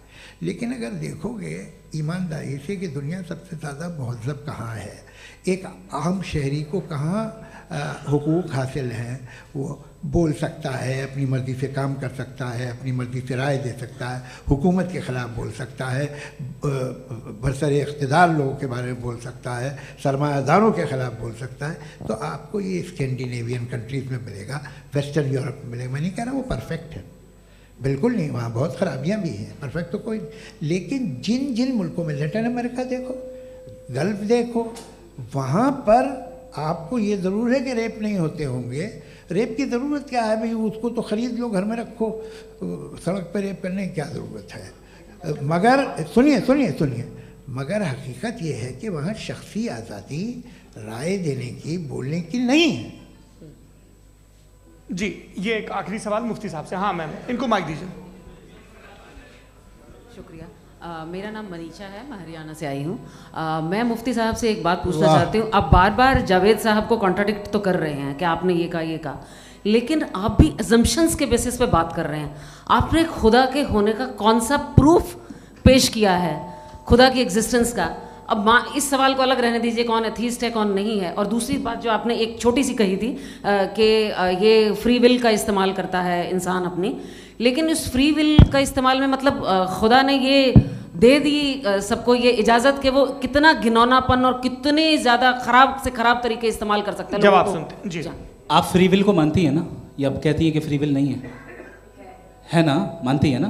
तो अब आपके पास इसका कोई एक्सप्लेनेशन नहीं है कि अगर एक इंसान उस फ्री विल का इस्तेमाल करके गलत काम कर रहा है और बच के अच्छी ज़िंदगी गुजार के निकल जा रहा है, उसका कोई रिकम्पेंस नहीं है। हमारे वर्ल्ड व्यू में जो इंसान गलत काम कर रहा है उसको भी रिकम्पेंस यानी उसका बुरा बदला मिलना है, और जो सही काम कर रहा है उसको सही बदला मिलना है। लिहाजा जो फ्री विल है वो इस तरीके से है कि एक लिमिटेड टाइम तक खुदा ने मोहलत दी है। ऐसा नहीं कि छूट दे दी, जो करना है करते रहो हमेशा। वक्त आएगा जब एग्जाम का टाइम खत्म होगा तब रिजल्ट आएगा, दौराने एग्जाम जबरदस्ती आपको नहीं बताया जाएगा। अरे भाई एक सेकंड, जी सवाल मुफ्ती साहब से मेरा, मुफ्ती साहब से, रुक जाइए, आपसे फोन, आप इसके बाद आपसे यही वो। हाँ बोलिए। मैं मुफ्ती साहब एक ही सवाल करता हूँ कि अगर जो हो रहा है फ्री विल से हो रहा है और एक दिन बरोज़ क़यामत इंसाफ होगा मैशर में वगैरह वगैरह, तो दुआ क्यों मांगते हैं लोग? दुआ मांगते हैं इसके मतलब है अभी भी उसने ये डिपार्टमेंट रखा है कि मैं रोज़मर्रा की ज़िंदगी में बिल्कुल बिल्कुल ही कैन। तो तुम कैन हो, तुम मुझे नौकरी दिला देते हो, मेरे बेटे को ग्रीन कार्ड दिला देते हो, और 45,000 बच्चे मरते उन्हें रोकते नहीं हो। नहीं तो क्या आप ये कह रहे हैं कि इस दुनिया में जालिमों को कभी पकड़ ही नहीं होती है? अरे जो भी पकड़ होगी वो बच्चे रोते हैं। बिल्कुल, देखिए मैंने अपने ओपनिंग स्टेटमेंट में यही कहा था कि जनाब जावेद साहब सिर्फ इमोशनल आर्गुमेंट देंगे। This is an emotional argument. ये छोटे मोटे इसके पीछे का रीजन मैंने बताया क्या है, इसके पीछे का रीजन क्या है मैंने बताया। मंच से आप लोगों को सज्जनों इसलिए कह रहा हूं ताकि थोड़ा सा आपके कॉन्शियंस पे जोर रहे कि आपको ऑर्डर बचा के रखना है। वक्त तय हुआ था, ये वक्त पूरा हुआ, आपने इतने धैर्यपूर्वक सुना, मैं आप सबका बहुत बहुत शुक्रगुजार हूं। यदि इन दोनों विद्वानों की इच्छा होगी तो कभी हम इस बातचीत का राउंड 2, राउंड 3, यही तो देखिए खूबी है इंसान की कि बहस मुबाहसे में वो पड़ा रहता है। आप लोगों ने बड़े धैर्य का परिचय दिया, बहुत बहुत शुक्रिया। इसी के साथ ये बातचीत यहाँ पे समाप्त होती है। आप लोगों को मैं एक बात बता दूं, ये सारी बहस हो गई, अब मुफ्ती साहब और बड़े मुफ्ती साहब इन साथ के साथ मैं खाना खाने वाला हूँ।